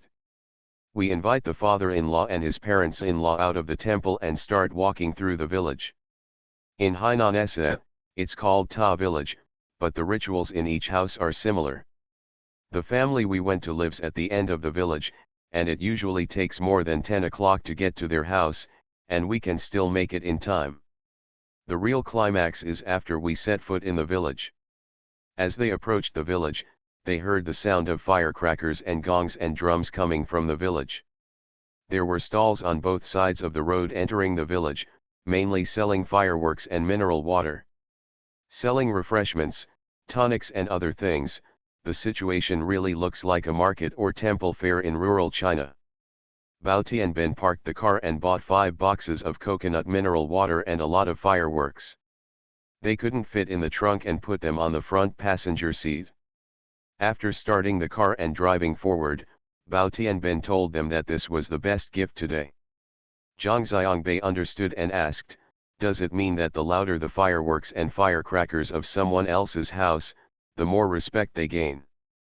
"That's right," Bao Tianbin said with a smile, "there's nothing we can do. Let's do everything together and we'll start to compare." This village seems to have been replanned, with all the housing sites concentrated and all new houses built outside the village. 1/3 of the old houses in the village are already empty. This is to replace the new ones. The old house was vacated. Bao Tianbin drove the car in front of a 3-story new house. The courtyard door was wide open, and Bao Tianbin turned the car in. At this time, the father-in-law left the village and was still walking in the old village. The sound of firecrackers and gongs and drums were all heard. It came from over there. As soon as their car stopped, 6 or 7 people came out of the house. 3 people got out of the car. A young man came over with a smile and shouted to Zhang Xiangbei. "Boss Zhang." Zhang Xiangbei was shocked. "Does anyone know him in this place?" Bao Tianbin introduced them to them, saying that it was Xiaoqin, from the Hainan branch of Zaixianxi. Zhang Xiangbei suddenly realized that no wonder this young man knew him, but he did not know him. Bao Tianbin greeted Xiaoqin and the others and moved everything out of the car. Everyone moved happily. Zhang Xiangbei saw many boxes of water and fireworks piled under the eaves of the new house. 2 more young men came over, named Mr. Zhang Xiangbei and Mr. Bao Tianbin. They were Xiaoqin's colleagues at Zaixianshu. One was in charge of the Wenchang area, and the other was in charge of the Qiangai area next door. It was at Xiaoqin's invitation that I came over for a public holiday. When the 2 young men saw the box of 5,000 electro-optical cannons they bought, they grinned and carried the box upstairs. From the corridor on the 3rd floor, there are already more than a dozen firecrackers hanging down from above, touching the ground below, arranged in a neat row. There are 2 brothers in Xiaoqin's family. He and his elder brother both work in Haikan. There are only 2 parents in the family. This time they took leave because there was a business holiday at home. The 2 brothers usually don't have time to go home, but their parents are here and their home is here, so they came back and built a new house. Their parents live on the 1st floor, their brother lives on the 2nd floor, and Xiaoqin lives on the 3rd floor. But in fact, both floors were empty. Xiaoqin and Zhang Xiangbei said that in fact, they were very indifferent to the public period, but they had no choice. Since the village wanted to do something about it, they had to come back, including their clan's public period, which was led by his uncle. If they didn't come back, there is no way to explain, parents will be told that it is not a good life here. The sound of gongs, drums, and firecrackers was getting closer and closer. Some people walked out of the gate to take a look, and ran back and shouted, "Come here, come here, come here." Everyone in the yard ran out, and Zhang Xiangbei, Xiangnan, and Bao Tianbin also followed Xiaoqin out. The team carrying Gongdo had already reached the top house in their row of houses. The sound of firecrackers in that house was deafening. Fireworks and firecrackers shot into the sky one after another, and firecrackers bang in the air. A ball of fire, and fireworks exploded in the daytime, only a ball of smoke. But it doesn't matter, what everyone wants is for the green smoke to explode in the air one after another. The denser the frequency, the better. It doesn't matter whether it is beautiful or not. There was someone at the front of the procession carrying the official, holding an upright flag and flag. The flag was fluttering in the wind, and it was hard to see what was written on it. It was always something like a certain great god. Someone at the back was carrying a wooden shrine that looked like a sedan. The person sitting in it was Gongzu. The one at the back was the mother-in-law who was being carried to accompany Gongzu through the village. The 2 people at the back were carrying an incense burner. There were densely packed incense sticks on it, and the smoke was lingering. Behind these 3 lifters is the blessed lion. The lion here is very simple, just a lion head carved from wood. The weather is too hot, so the lion dancers do not put their heads into the lion's head, but use both hands to lift the lion's head. Above the head is a lion's head, and below is a human head wearing a red t-shirt. Behind the lion's head is an embroidered brocade, which is the lion's body, and behind it there is a person holding the end of the brocade, which is the lion's tail. The 2 of them didn't dance, they just carried it and walked around. It can be seen that Fuxi is just a prop here, not a very particular prop. When the team arrived at the door of Xiaoqin's house, a young man immediately lit up a row of electro-optical cannons on the ground, while others set off fireworks and firecrackers. Xiangnan covered his ears with his hands and fled into the house. The whole yard was filled with smoke and the sound of explosions was loud. The whole building felt like it was about to be blown up to the sky. Zhang Xiangbei saw what Bao Tianbin was saying to him. But he couldn't hear anything, he only saw the other person's mouth opening and closing. The firecrackers lasted for 7 or 8 minutes before they stopped, which seemed to last longer than other firecrackers. Zhang Xiangbei's ears were still buzzing, and when he heard people talking, it seemed as if they were far away. He saw the little boy, the Qin family all laughed happily, they had some face today. After the sound of firecrackers stopped, the team carrying Gong Do entered the yard. The lucky lions had nodded 3 times towards their home, which brought Gong Do's blessing.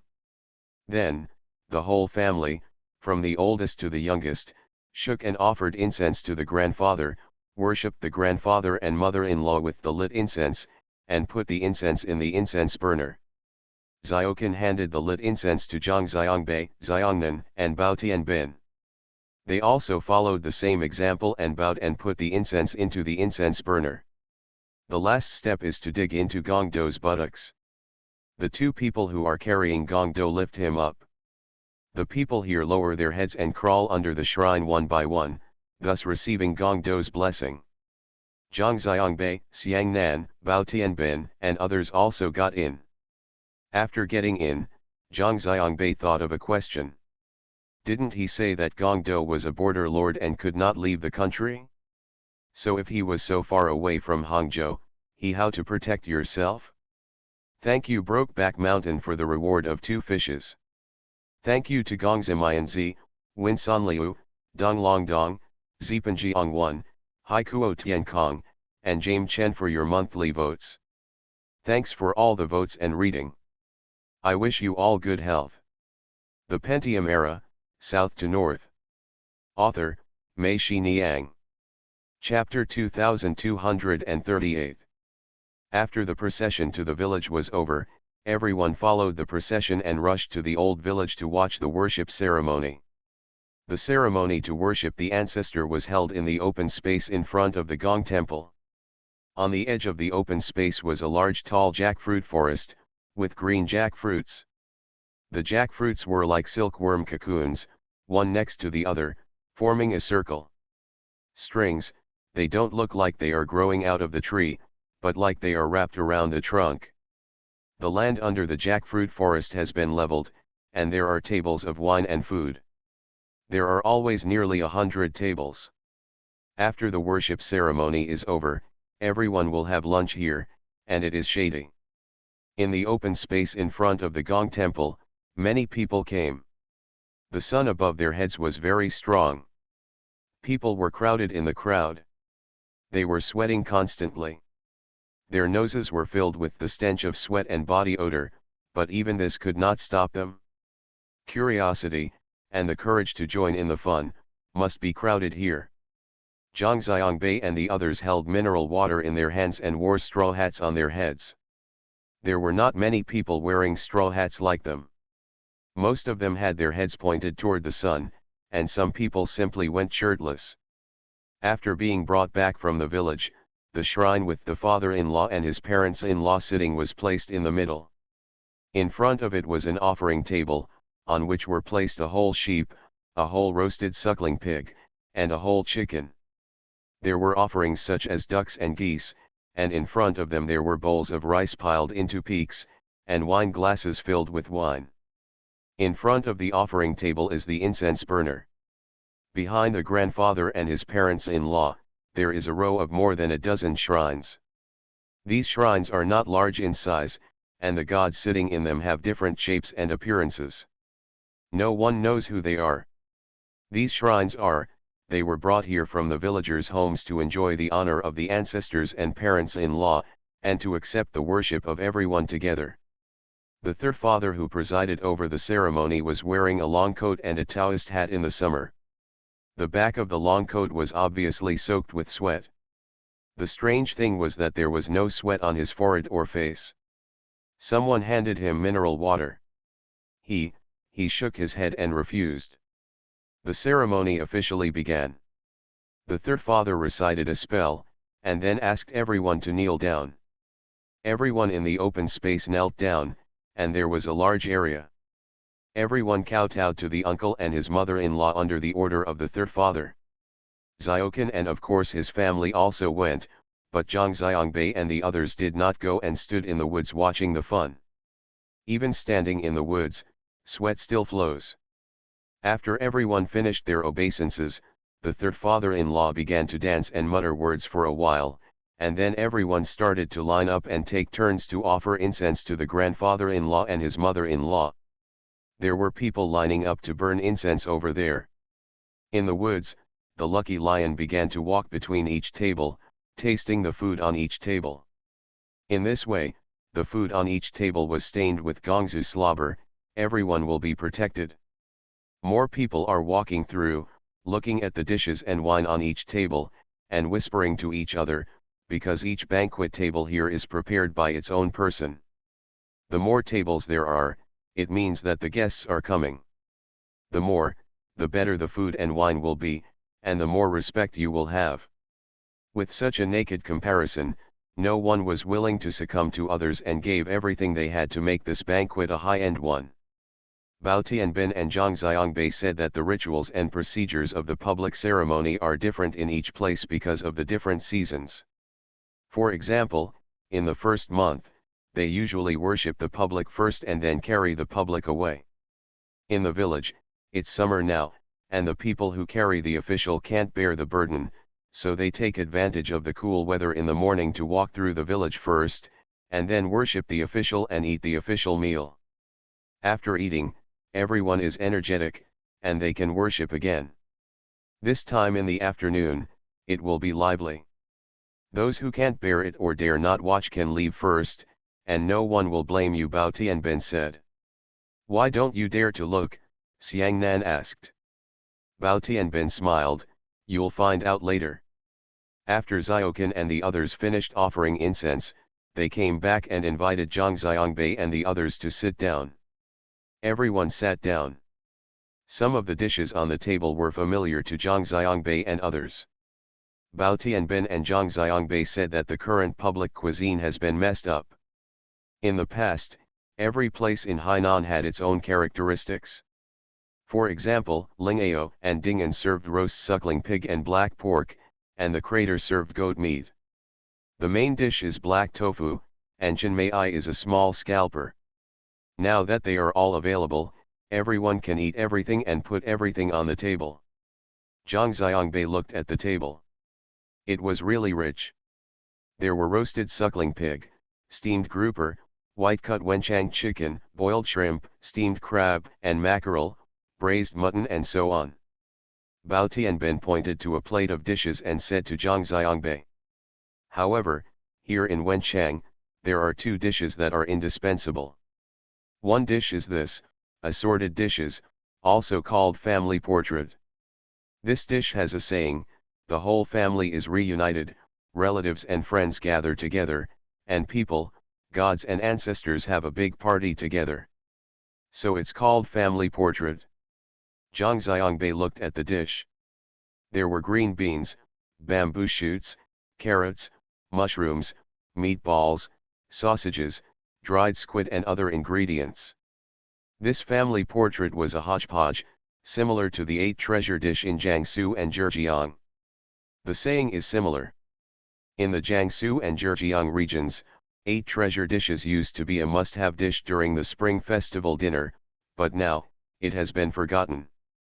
Every year during the New Year's Eve dinner, Zhang Xiangbei would listen to his grandma talk about how to make 8 treasure dishes. She said that every household used to make a large pot of 8 treasure dishes during the Spring Festival, and they would last for 10.5 months before guests came. When I was a child, this 8 treasure dish was indispensable, but now, even my grandma is too lazy to make the 8 treasure dish. She said that there are fresh vegetables there, which are nutritious to eat every time. And this, Mr. Zhang, what kind of dish do you think this is? Bao Tianbin asked, pointing to another dish. Zhang Xiangbei looked at the large plate of dishes, including fungus, potatoes, pickled bamboo shoots, shrimps, crabs, squid, cucumbers, celery, etc. It seemed that there was everything. Zhang Xiangbei said that there were too many things to distinguish. As long as you can't tell, Bao Tianbin said with a smile, this dish is called mixed vegetables. You can put anything in it. The more mixed vegetables, the better. I haven't eaten mixed vegetables yet. I used to use mixed vegetables twice. The same ingredients are used by the same chef, and the mixed vegetables made today will be different from the ones tomorrow, depending on what ingredients are on hand. Zhang Xiangbei laughed when he heard this. He thought that this miscellaneous dish was a bit similar to the ancestor Gongqi of the Hainan people. Anyone could respect him as a god and anyone could worship him. This was too casual. Zhang Xiangbei smiled and looked at him towards the south. He didn't say anything. He felt that it was not good to say this in front of Xiaoqin and his family.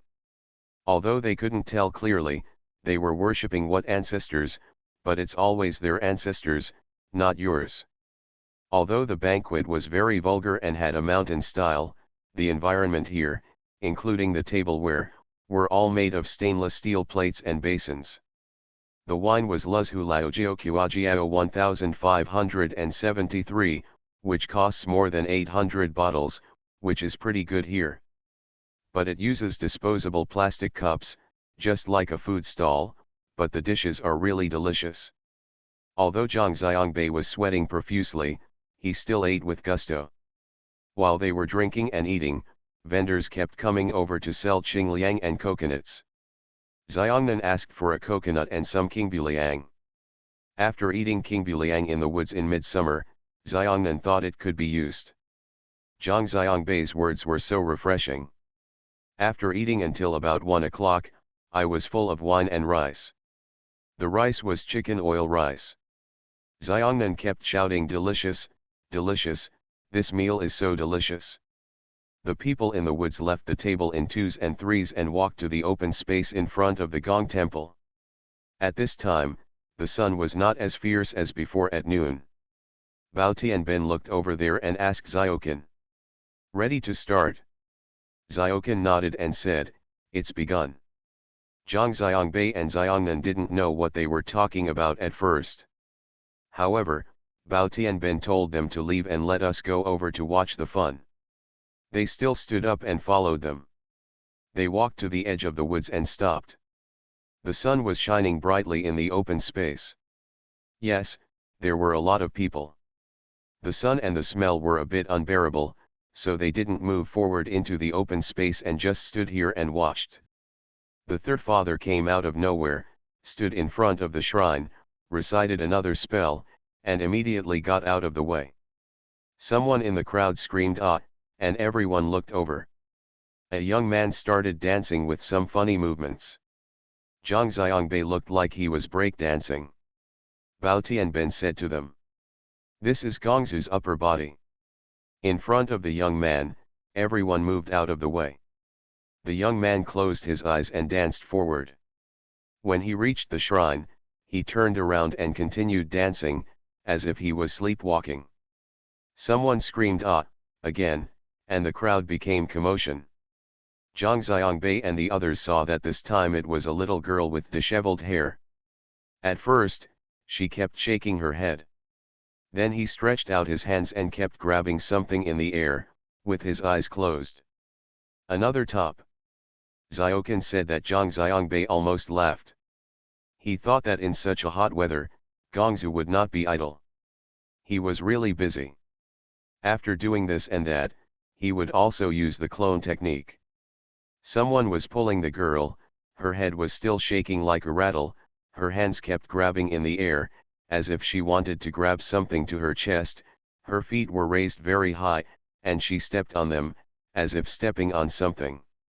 He walked forward like a pickle, walked to the front of the shrine, turned around, and stood side by side with the young man in front of him. The two of them did not communicate and were obsessed with each other. There was another commotion in the crowd, but this time there was no scream of ah. It seemed that the one who was covered up was a whisperer. When the crowd dispersed to both sides, the middle-aged man's head suddenly turned to the left. Suddenly, he retracted and then suddenly jumped to the right, just like the head of a mole emerging from the hole in the game of whack-a-mole. Zhang Xiangbei really wanted to hit him on the head. Then, people were being taken up one after another, and they were all dancing forward. In front of the shrine, 7 or 8 people stood side by side, all with their eyes closed, doing various strange movements, like a collective sleepwalking. Zhang Xiangbei thought of 2 words, one was dancing with demons and the other was acting like gods and ghosts. He thought, what's so interesting about this? It's better to go to a disco to watch people dancing. Someone handed the young man who was the first to get up a piece of steel wire. This steel wire was as thick and long as a bicycle spoke, and one end seemed to be sharpened. Zhang Xiangbei saw that the young man took the steel wire and stopped dancing. Xiangbei didn't know what he was going to do. I saw him holding the end of the wire with his right hand, opening his mouth, and inserting the tip of the wire into his mouth. Then, his left cheek bulged. Before Zhang Xiangbei could see what was going on, the end of the wire, it had already penetrated through the cheek, and everyone cheered in unison. Ah, someone exclaimed. This time, it was Xiang Nan who made the cry. She was frightened by this scene. Thank you Lemonstone Spring Hodgepodge and Man Man Zay Zay for your monthly passes. Thanks for all the votes and reading. Have a good evening everyone. The Pentium Era, South to North. Author, Mei Shi Niang. Chapter 2239.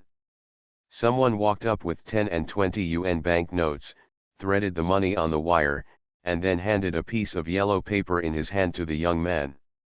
On the yellow paper, he wrote what he wanted to pray to the grandfather. The young man bit the wire with his teeth. One end of the wire had already passed through his cheek. What made Zhang Xiangbei and Xiangnan feel strange was that no blood flowed out where it passed through. Xiaoqin told them that this part of the public period is called wearing the staff, and those who perform wearing the staff cannot eat meat for a week. If they eat meat, they will bleed at this time. Zhang Xiangbei sneered and thought, there is no scientific reason for this. The young man held a copper seal in his hand and stamped the seal on the yellow form paper. Then he took out a lighter from his pocket and lit the yellow form paper he had read. When it was about to burn out, he flicked his hand. When the paper was raised, the ashes flew away, which showed that Gongzu knew that the prayer had been granted and it had been granted. At this time, the middle-aged man from the whispering sect in front was already holding a shiny steel drill that was 1 meter long and as thick as chopsticks. I rubbed it, Zhang Xiangbei thought, wouldn't he want to can such a thick steel bar be passed through? The middle-aged man put the sharp end into his mouth like the young man in front of him. Xiangnan had turned his head and did not dare to look. Zhang Xiangbei stared intently. He wanted to see, let's see if this is magic or if we can actually walk through it. The tip of the steel drill clearly penetrated the cheek, but there was still no blood. It penetrated about half a meter, and then the middle-aged man bit the steel drill with his mouth. The crowd burst into applause and cheers. I'll go. It's true, Zhang Xiangbei shouted. He couldn't help but walk out of the jackfruit forest and squeezed into the crowd. Xiaoqin followed him. The 2 people squeezed in front of the middle-aged man. At this time, the middle-aged man was already holding another steel drill of the same length and thickness. Zhang Xiangbei looked at him, holding the steel drill in his right hand, and the thumb of his left hand. The index finger pinched the layer of skin at the Adam's apple on the neck and pulled it forward forcefully. Then he held the steel drill in his right hand and poked it. When he let go with his left hand, the steel drill had already passed through. Zhang Xiangbei looked carefully this time and confirmed that the steel drill really went through and it was not a magic trick. The middle-aged man slowly moved the drill forward, moved it to the middle, and stopped. There was someone beside him who helped hold the drill. This time, Zhang Xiangbei was also surprised that such a thick steel rod passed through it, and there was no bleeding at the penetrated part. Another person came over with the same steel drill. The middle-aged man took it in his hand. He still held the steel drill in his right hand and pinched the earlobe of his left ear with his left hand. Zhang Xiangbei saw that there was no hole there. This man immediately afterwards, the steel drill was passed through the earlobe, and 3 steel drills were pierced on one person's body. Zhang Xiangbei was convinced. He felt that no matter what, this was a real guy, leaving aside the part where he was pretending to be a ghost. Zhang Xiangbei took out his wallet and money. He was still a little frightened, and asked Xiaoqin to help him drill each piece of steel for 200 yuan. Someone nearby brought yellow paper and a pen and asked Zhang Xiangbei to write.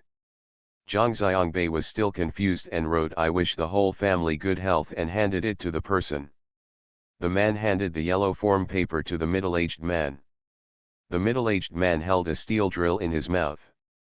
Someone beside him helped him hold the 2 steel drills that passed through his neck and earlobes. The middle-aged man also held a steel drill in his hand, a copper seal and a lighter. The copper seal was rectangular with many seal characters engraved on it. Zhang Xiangbei could not see clearly what they were. The middle-aged man picked up the yellow form paper, looked at it, stamped it, then lit a lighter and burned the yellow form paper. I really didn't dare to look at such a scene anymore. Zhang Xiangbei and Xiaoqin walked back. After thinking about it, he took out another 200 yuan and asked Xiaoqin to help thread it on the wire of the young man in front. Although he had changed at this time, Zhang Xiangbei found it not easy for the little witch to meet the big witch. What to write? Xiaoqin asked. Zhang Xiangbei thought for a moment and said, "I wish Xixian delivery will get better and better." Zhang Xiangbei returned to the woods and told Bao Tianbin that he really walked through it, not magic. Of course, can magic become an intangible cultural heritage? Bao Tianbin said with a smile. Zhang Xiangbei shook his head, "I'm wondering how he did it without blood." Bao Tianbin said, "Didn't Xiaoqin tell you that you can't eat meat for a week?" "That's nonsense," Zhang Xiangbei said. There was another commotion in the crowd, and everyone moved out of the way.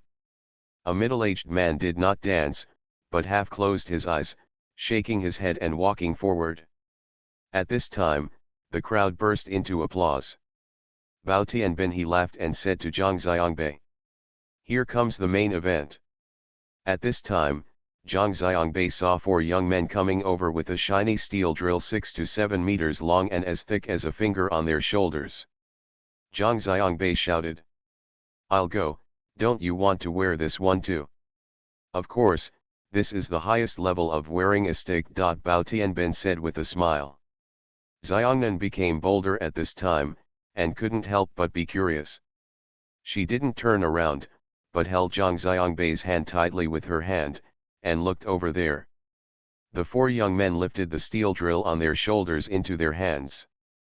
The middle-aged man grabbed the tip of the steel drill with his right hand, put it into his mouth, held his left cheek with his left hand, separated his index and middle fingers, and opened his mouth to the north. They saw that the tip of the steel drill came out from the cheek, where the index finger and middle finger were separated. Although Xiang Nan was mentally prepared, he couldn't help but exclaimed "Ah," and the hand holding Zhang Xiangbei was shaking slightly. The steel drill stretched longer and longer from the cheek. One of the 4 young men came to the left and helped lift the tip of the steel drill. The steel drill continued to stretch. Then, the second young man came over to help, and the steel drill continued to stretch. After walking out for 3 or 4 meters, it stopped. The middle-aged man was now impaled by a steel drill. There was a loud sound of gongs and drums, and the people carrying the father-in-law stood up carrying the father-in-law and the parents-in-law. Every household also carried their own shrines and followed behind. No one carried the incense burner, and the fireworks continued in the same place. Xiaoqin and Zhang Xiangbei said, "Now it is a village tour, either walking around the village, or walking around the main roads in the village, and I will come back again." Those who were wearing sticks also had to follow the bearer to patrol the village. For the last guy, the steel drill was too long and the road was too narrow. The 4 young men could only walk straight carrying the steel drill, so that the one who was wearing the rod was walking straight. The guy on the steel drill can only walk sideways. Zhang Xiangbei wanted to follow him to have a look, but Xiangnan pulled him back and said no. Zhang Xiangbei took out his wallet, handed it to Xiaokan, and said to Xiaokan, "You help me drill this guy's steel, and it costs $1,000. Xiaokan said yes and left with his wallet. Zhang Xiangbei asked, "Don't you ask me what I want to write?" Xiaokan shook his head and said, "No, I know what to write. I wish you a baby soon." After Xiaokan finished speaking, he disappeared. Bao Tianbin laughed, Zhang Xiangbei laughed, and Xiangnan blushed. The people in the open space all followed the carrying team that patrolled the village, and their eyes suddenly became empty. Even the wind in the jackfruit forest seemed to flow, and it felt much cooler. The three of them found a stool and sat down in the woods. Zhang Xiangbei remembered it and said that this actually made sense. "How do you make sense?" Bao Tianbin asked. "Earlobe piercings are actually similar to how women wear earrings. They are just a little thicker, so they are still okay," Zhang Xiangbei said. "When piercing the neck, only the outer layer of skin is pierced. If it is pierced through the arms and stomach, it will be pierced same, as long as it doesn't penetrate the aorta. Gu Gong once told me that when prisoners were escorted in ancient times, 1 or 2 people would use shackles to lock their heads and hands. What if there were many people? Just use a long wooden stick and then pass it through with chains."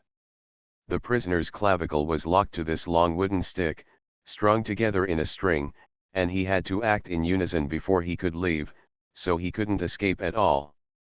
By the way, Americans also did this when they trafficked black slaves. The clavicle piercing is the same as the cheek piercing. "Why don't they feel pain?" Xiangnan asked. "These people have been collectively hypnotized. Look at this scene. It's so hot, there are so many people, it's so noisy, plus the sound of gongs and drums, the sound of the 3 fathers reciting incantations, and the smell of incense. People in such an environment, it's easy to be hypnotized. After being hypnotized, you won't know the pain anymore," Zhang Xiangbei said firmly. Bao Tianbin looked at him, and Zhang Xiangbei asked, "What, you still don't believe it?" Bao Tianbin smiled and said nothing. A seller of refreshing tonic came over. The 3 of them ordered 3 bowls of refreshing tonic. After eating, they felt much better. Bao Tianbin asked them if they were tired. Xiangnan said that they were so scared that they didn't know how tired they were. Zhang Xiangbei laughed. Although they were not tired, they each found a jackfruit tree trunk to lean against and take a nap. About half an hour later, the team carrying the father-in-law came back, and Xiaokan also came back.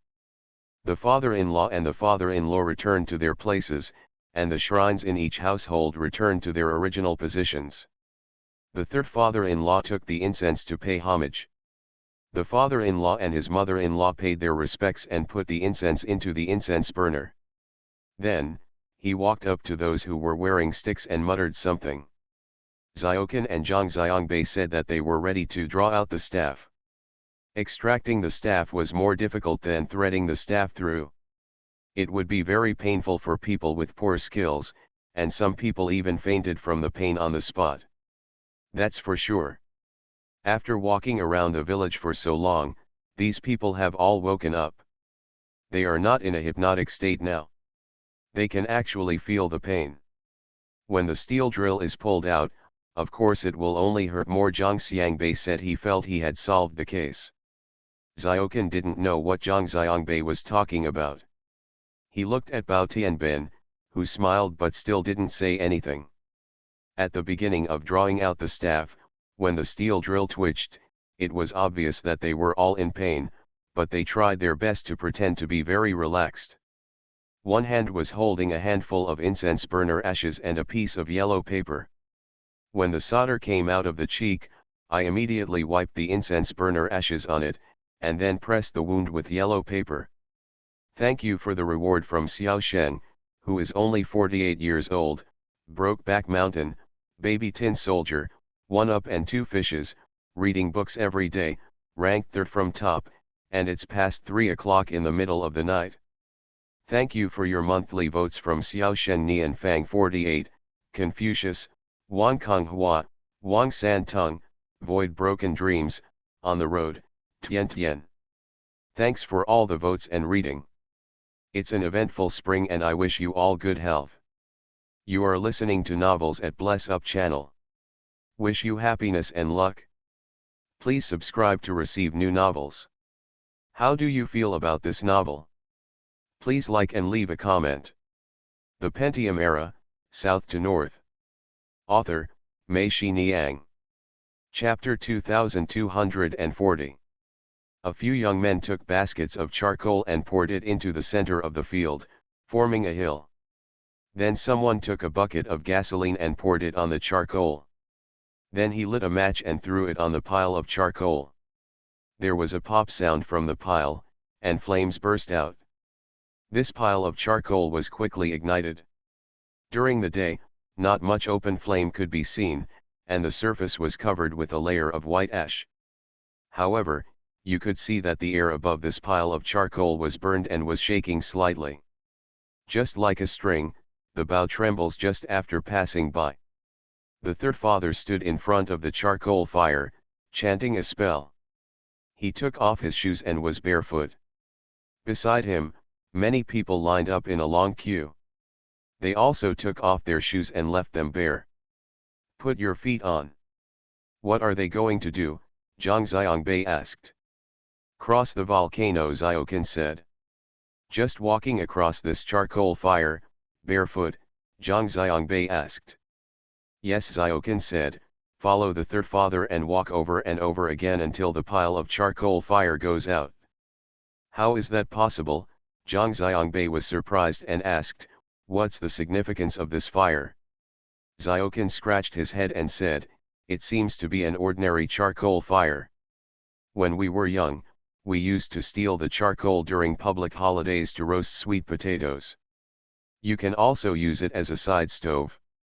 Zhang Xiangbei was doubtful, but Bao Tianbin smiled and said, let's go and take a closer look and you will know. Zhang Xiangbei turned to look at Xiangnan and said, you go ahead, I'm here. The three people walked towards the charcoal fire. Before they even got close to the charcoal fire, there was a wave of heat coming from the other side. Zhang Xiangbei felt that there was no need to look at it. There was no doubt that this was a real charcoal fire. After the third father muttered something for a while, he raised his feet and walked towards the charcoal fire. When his feet stepped on the charcoal fire, white charcoal ash rose up. Wherever he stepped on it, the charcoal lit up. Zhang Xiangbei was horrified when he saw his third father walking over the charcoal fire with bare feet. To his surprise, the long line of people followed the third father and walked over the charcoal fire one by one, as if nothing happened. After walking through it once, the third father will lead everyone through it a second time. At this time, there are even more people in the queue. Are these people brought by third father? Zhang Xiangbei asked Xiaoqin. Xiaoqin said no, they are all from our village. He pointed to the team and said, did you see that? My cousin is also there. We were eating in front of us. We were still together. He even toasted you. There were so many people, so Zhang Xiangbei certainly couldn't tell which one was Xiaoqin's cousin. However, after Xiaoqin said so, Zhang Xiangbei felt that he must be. Let's go, let's follow, and it will become clearer, Bao Tianbin said. Can we leave too? Zhang Xiangbei asked.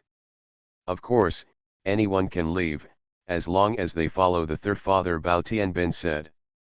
Zhang Xiangbei was still hesitating, so Xiaoqin said, I'll go ahead of you, Mr. Zhang. Bao Tianbin smiled and said, I'll walk behind you. The two people said this. Zhang Xiangbei had to go if he didn't want to go.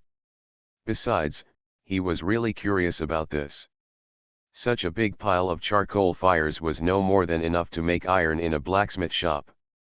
These charcoal fires can make iron red. How do people manage to walk over it?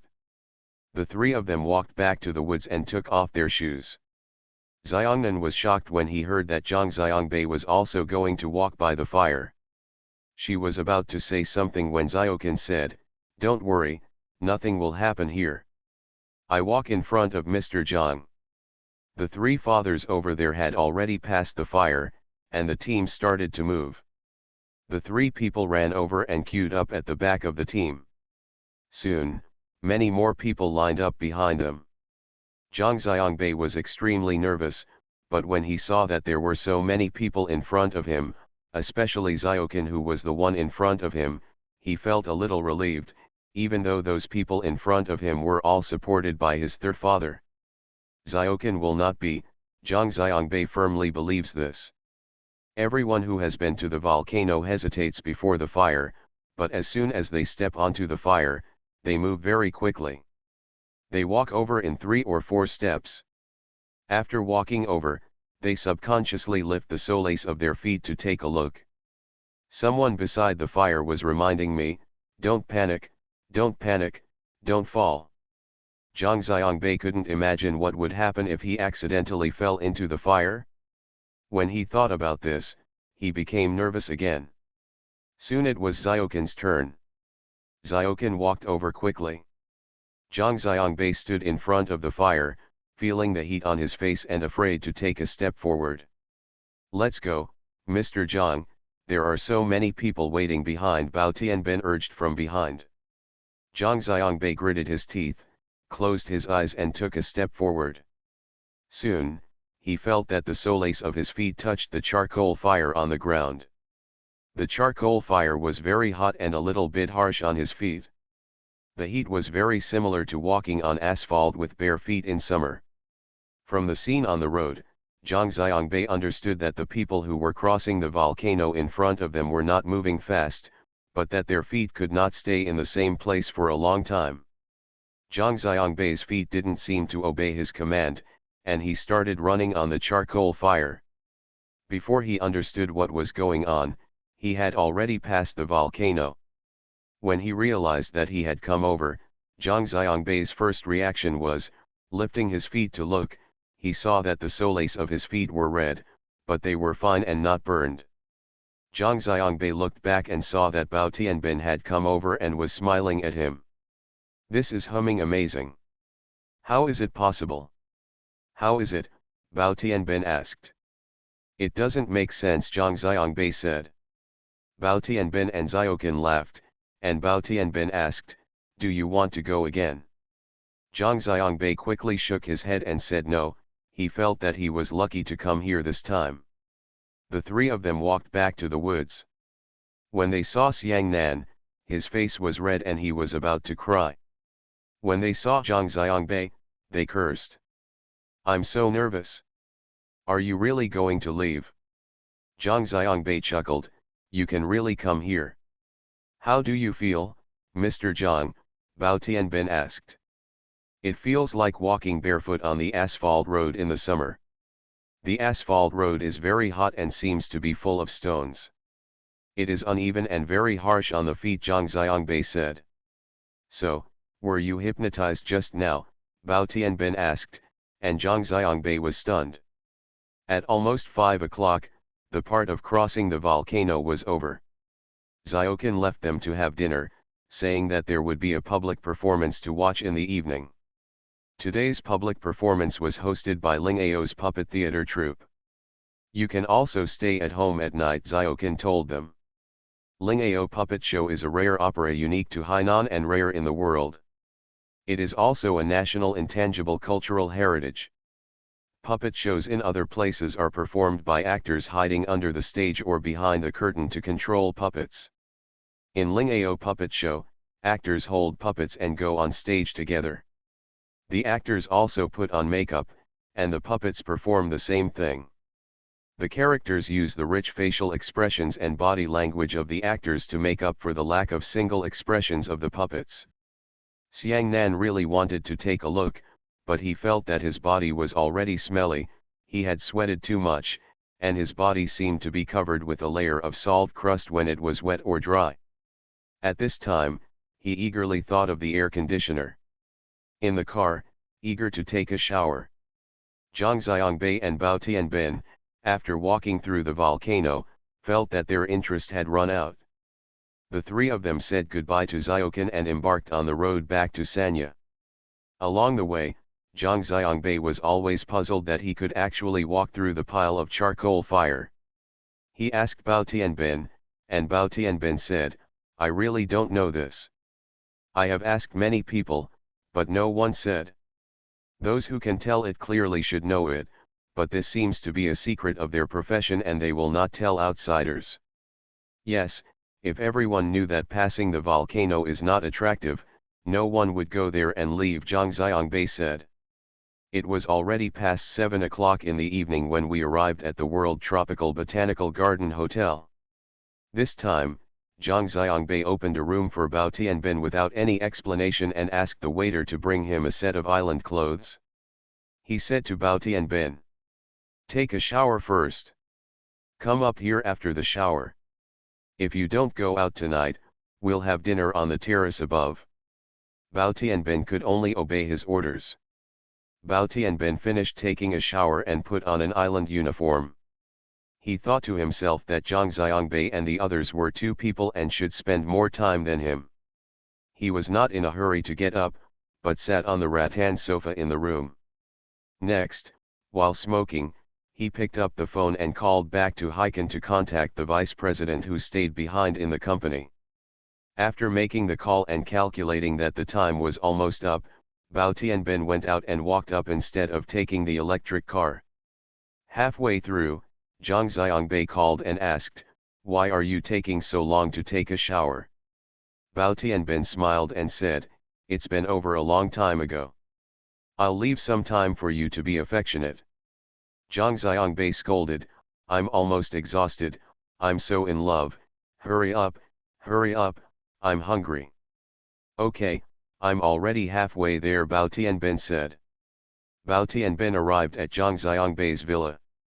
Zhang Xiangbei and Xiangnan had already taken a bath.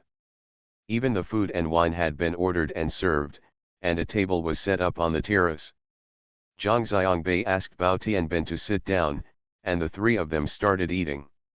Zhang Xiangbei and Bao Tianbin drank red wine, while Xiangnan drank juice. It has become dark, and lamps are lit in the valley below. The lights are hidden among the branches of the plants, making the entire valley look deep and mysterious. The ocean park in the distance shines like a crystal palace. Here you can see the figures in the glass restaurant, in a trance, exchanging glasses of wine.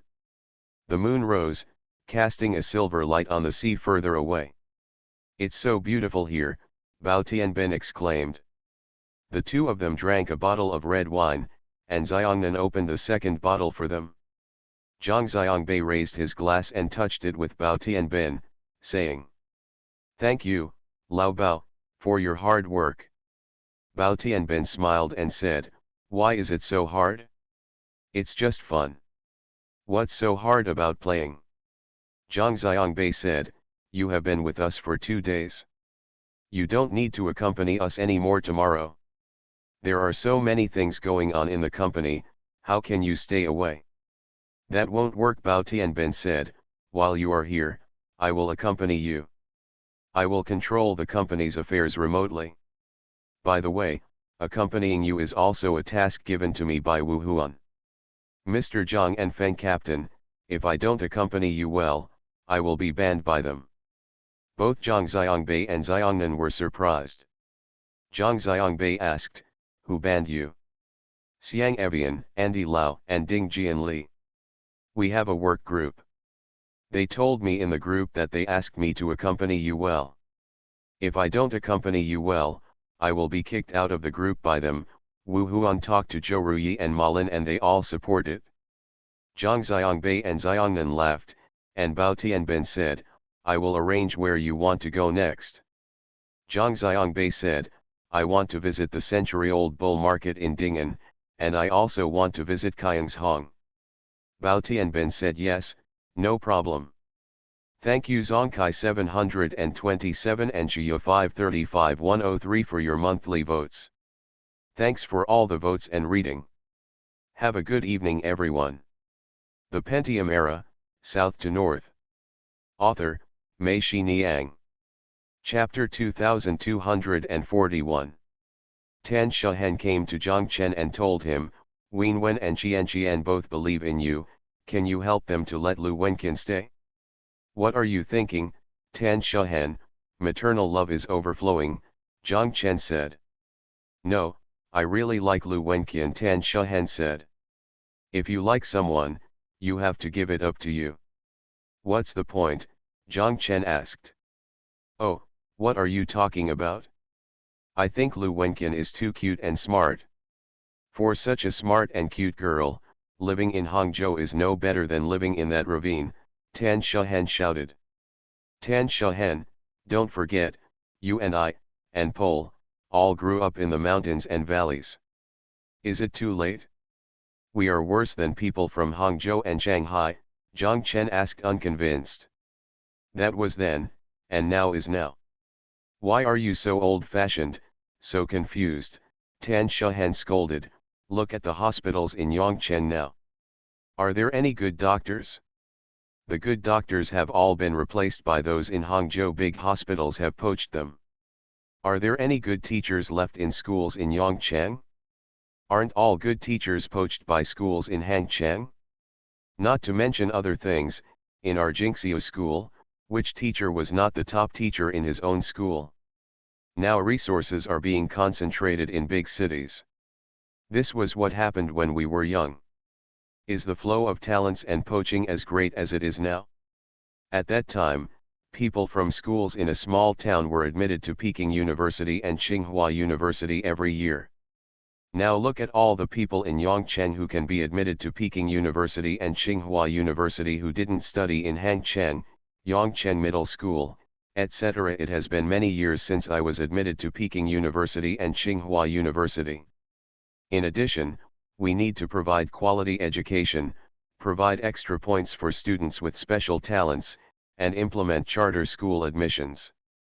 This is even more unfair.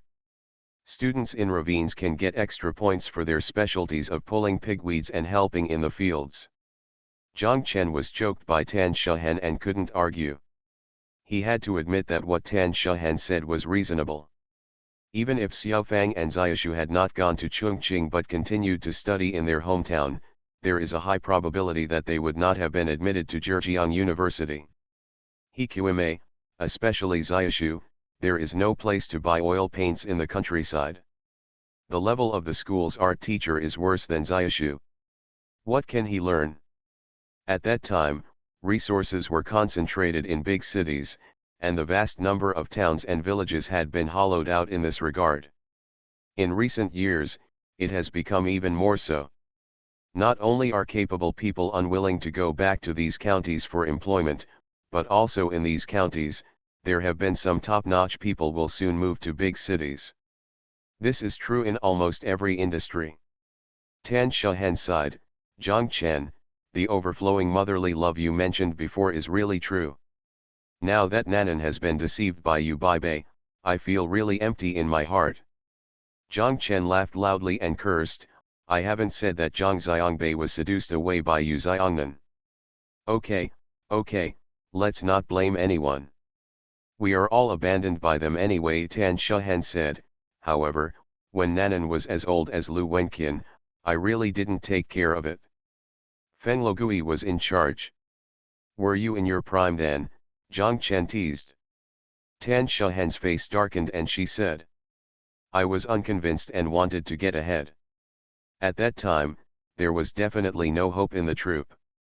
I felt that only by getting ahead could we create better living conditions for Nan Nan.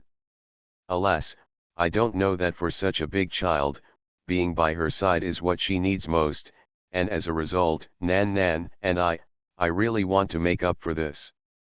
So you moved on to Lu Wenqian? Zhang Chen asked. Yes, that's why I want you to help me Tan Shahen said. Zhang Chen thought in silence for a while, then shook his head. I can't help with this, and I don't want to. To be honest, I think this is a bit immoral. I didn't scold you, Tan Shahen, don't glare at me. I mean for Wen Wen and Qian, take Lu Wenqian away from them. Isn't it cruel to take it away from you? After a pause, Jiang Chen continued, if it was really for Lu Wenqin's good, you shouldn't have come to me. You have come to the wrong person. Then who should I go to? Tan Shehen asked. You should look for the Pole. The Pole is Lu Wenqin's father, and Wen Wen and Qian are her mothers. Shouldn't the parents discuss matters regarding children? Jiang Chen said. What's wrong with you, Jiang Chen? Tan Shehen scolded. Should I let them go to bed to discuss it? Jiang Chen laughed loudly. You can come too. Roll. Tan Shehen sat there, looking a little upset. Sometimes she held her hands in front of her chest, sometimes she patted her hands gently on the armrests of the sofa, and sometimes she crossed her legs together, with her left leg folded over her right. On the legs, he immediately changed his position again, with his right leg folded on top of his left leg. Jiang Chen looked amused from the side and asked, why, you can't do anything. Tan Shehen sighed and said, it really is. Jiang Chen said with a smile, I thought you personally went out to capture it, but why haven't you captured it after so many days? Oh, I can't open my mouth. There have been many times when I swallowed the words alive, but I just can't open my mouth. Otherwise, why should I beg you? Tan Shehen said. It's all in vain, I can't speak. Jiang Chen continued to smile. Tan Shehen tilted her head and thought for a moment. After a while, she turned her head and looked at Jiang Chen and said, well, Jiang Chen, is it okay to have dinner with Wen Qian tonight? That's okay. I should have invited them to dinner, Jiang Chen said. Let Xiaofang help take Lu Wenqin away, and I will talk to them myself, Tan Shehen said. It's just a knife anyway, no matter what. That's okay, but let me tell you in advance, don't expect Xiaofang and I to help you. I know, Tan Shehen waved her hands in front of her face and said, I know you can't count on me, so just sit on the edge and give me courage. Dinner was in the private room of Tuxianjiayuan Hotel. De Wenwen and De Qian, Jiang Chen and Xiaofang, Lu Ligan and Tan Shehen, plus Lu Wenqin, there were 7 people in total. Wenwen and Qian have been in Hangzhou these days, going here and there. They went to Tan Shehen's splendid china, not only to see the company, but also to see the projects they developed, and also to see the splendid school. Jingxiu School is divided into primary school and junior high school. It is now very famous in Hangzhou and its teaching quality is very high. During the high school entrance examination, more than 80% of the students can be admitted to the top 8 key high schools in Hangzhou. Tan Shehen also took them to see Jiang Chen's e-commerce industrial park, clothing company and logistics base, and Riverside oil painting gallery, to see his food and drink, and also took them to visit Lu Ligan's family hotel. Industry. After the on-site visit, Wen Wen and Qian found out that when they were in Haikan, the 2 losers who lived next door to them had now made such a big business, and they understood why Lu Ligan came to Ningyuan to do things. His vision and courage are always different from others. It turns out that there is such a foundation. At the same time, they also felt very fond of Tan Shehen. They felt that she was not only strong in ability, but also broad-minded. Of course she knew that Lu Ligan was in the Hongling Reservoir during the years when he disappeared, and of course she knew that Lu Ligan was among them. Relationship between. A woman should have a grudge against them all, but Tan Shehen doesn't have it. She really doesn't have it, instead of pretending to be grand. It's the kind of open-mindedness after thinking about it, rather than a pretentious way to cover up something. Wen Wen and Qian felt confident that they could see this. Everyone started eating, and the adults' attention was focused on Lu Wenqin, asking her to eat more. Lu Wenqin sat next to Tan Shehen. She refused to eat the food that others brought to her. She had to be fed by Tan Shehen before she would eat. Tan Shehen simply refused to eat and concentrated on feeding Lu Wenqin. Wen Wen smiled and said, I don't know what the fate is, but this little thing is very close to the eldest mother when he sees her. Lu Wenqin heard this and deliberately leaned against Tan Shahen, making Tan Shahen smile from ear to ear. Seeing that Lu Wenqin was full, Xiaofang stood up and said to Lu Wenqin, "Aunt will take you down to watch her brothers and sisters dance." When Lu Wenqin heard this, she immediately stood up and followed Xiaofang out. In the sports and leisure goods wholesale market on the third floor below, the merchants selling dance mats have set aside an area specifically for people to try out the dance mats. Little boys and girls dance there every day, and Lu Wenqin likes to see them the most. Xiaofang and Wen Wenqian said, "I'm done eating, you guys eat slowly," and she took Lu Wenqin out.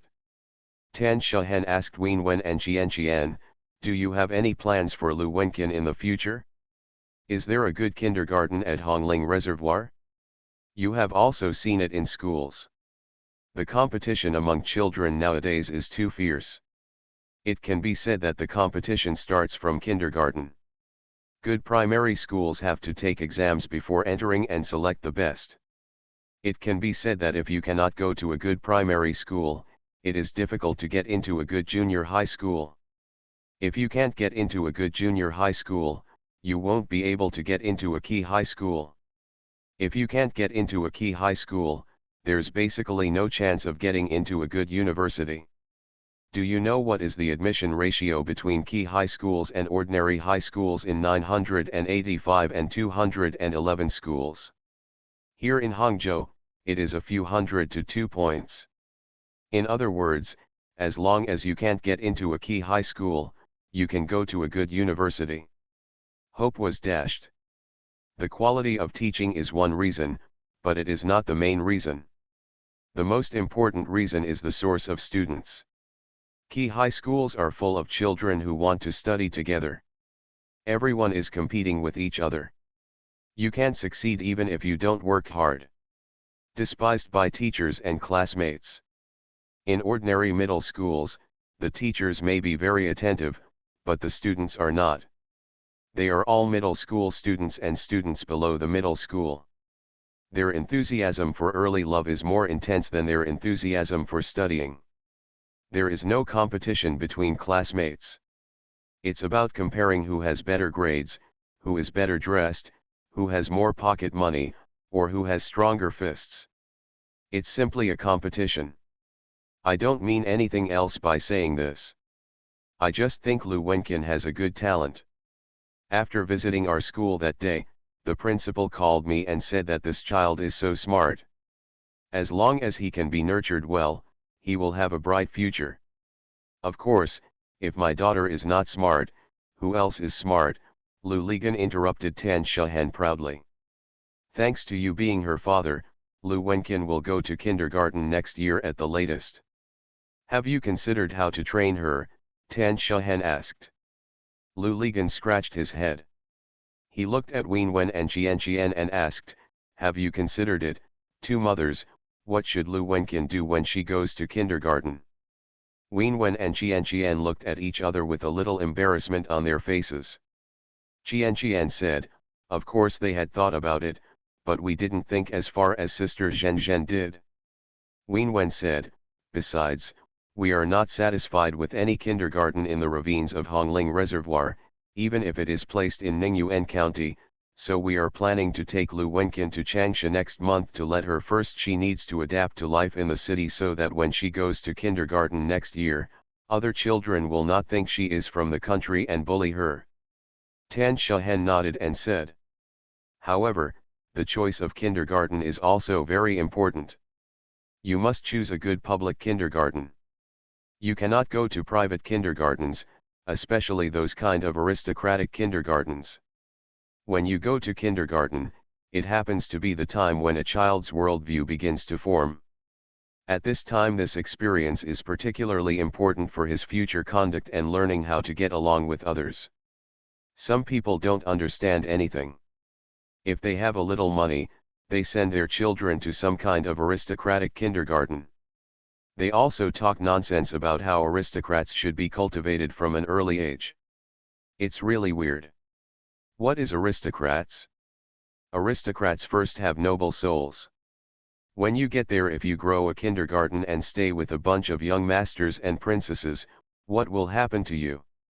It will definitely be another princess, and it will basically be useless.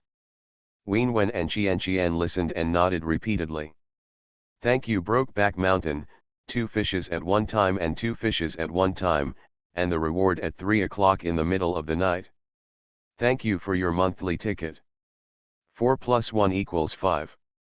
Thanks for all the votes and reading. I wish you all good health.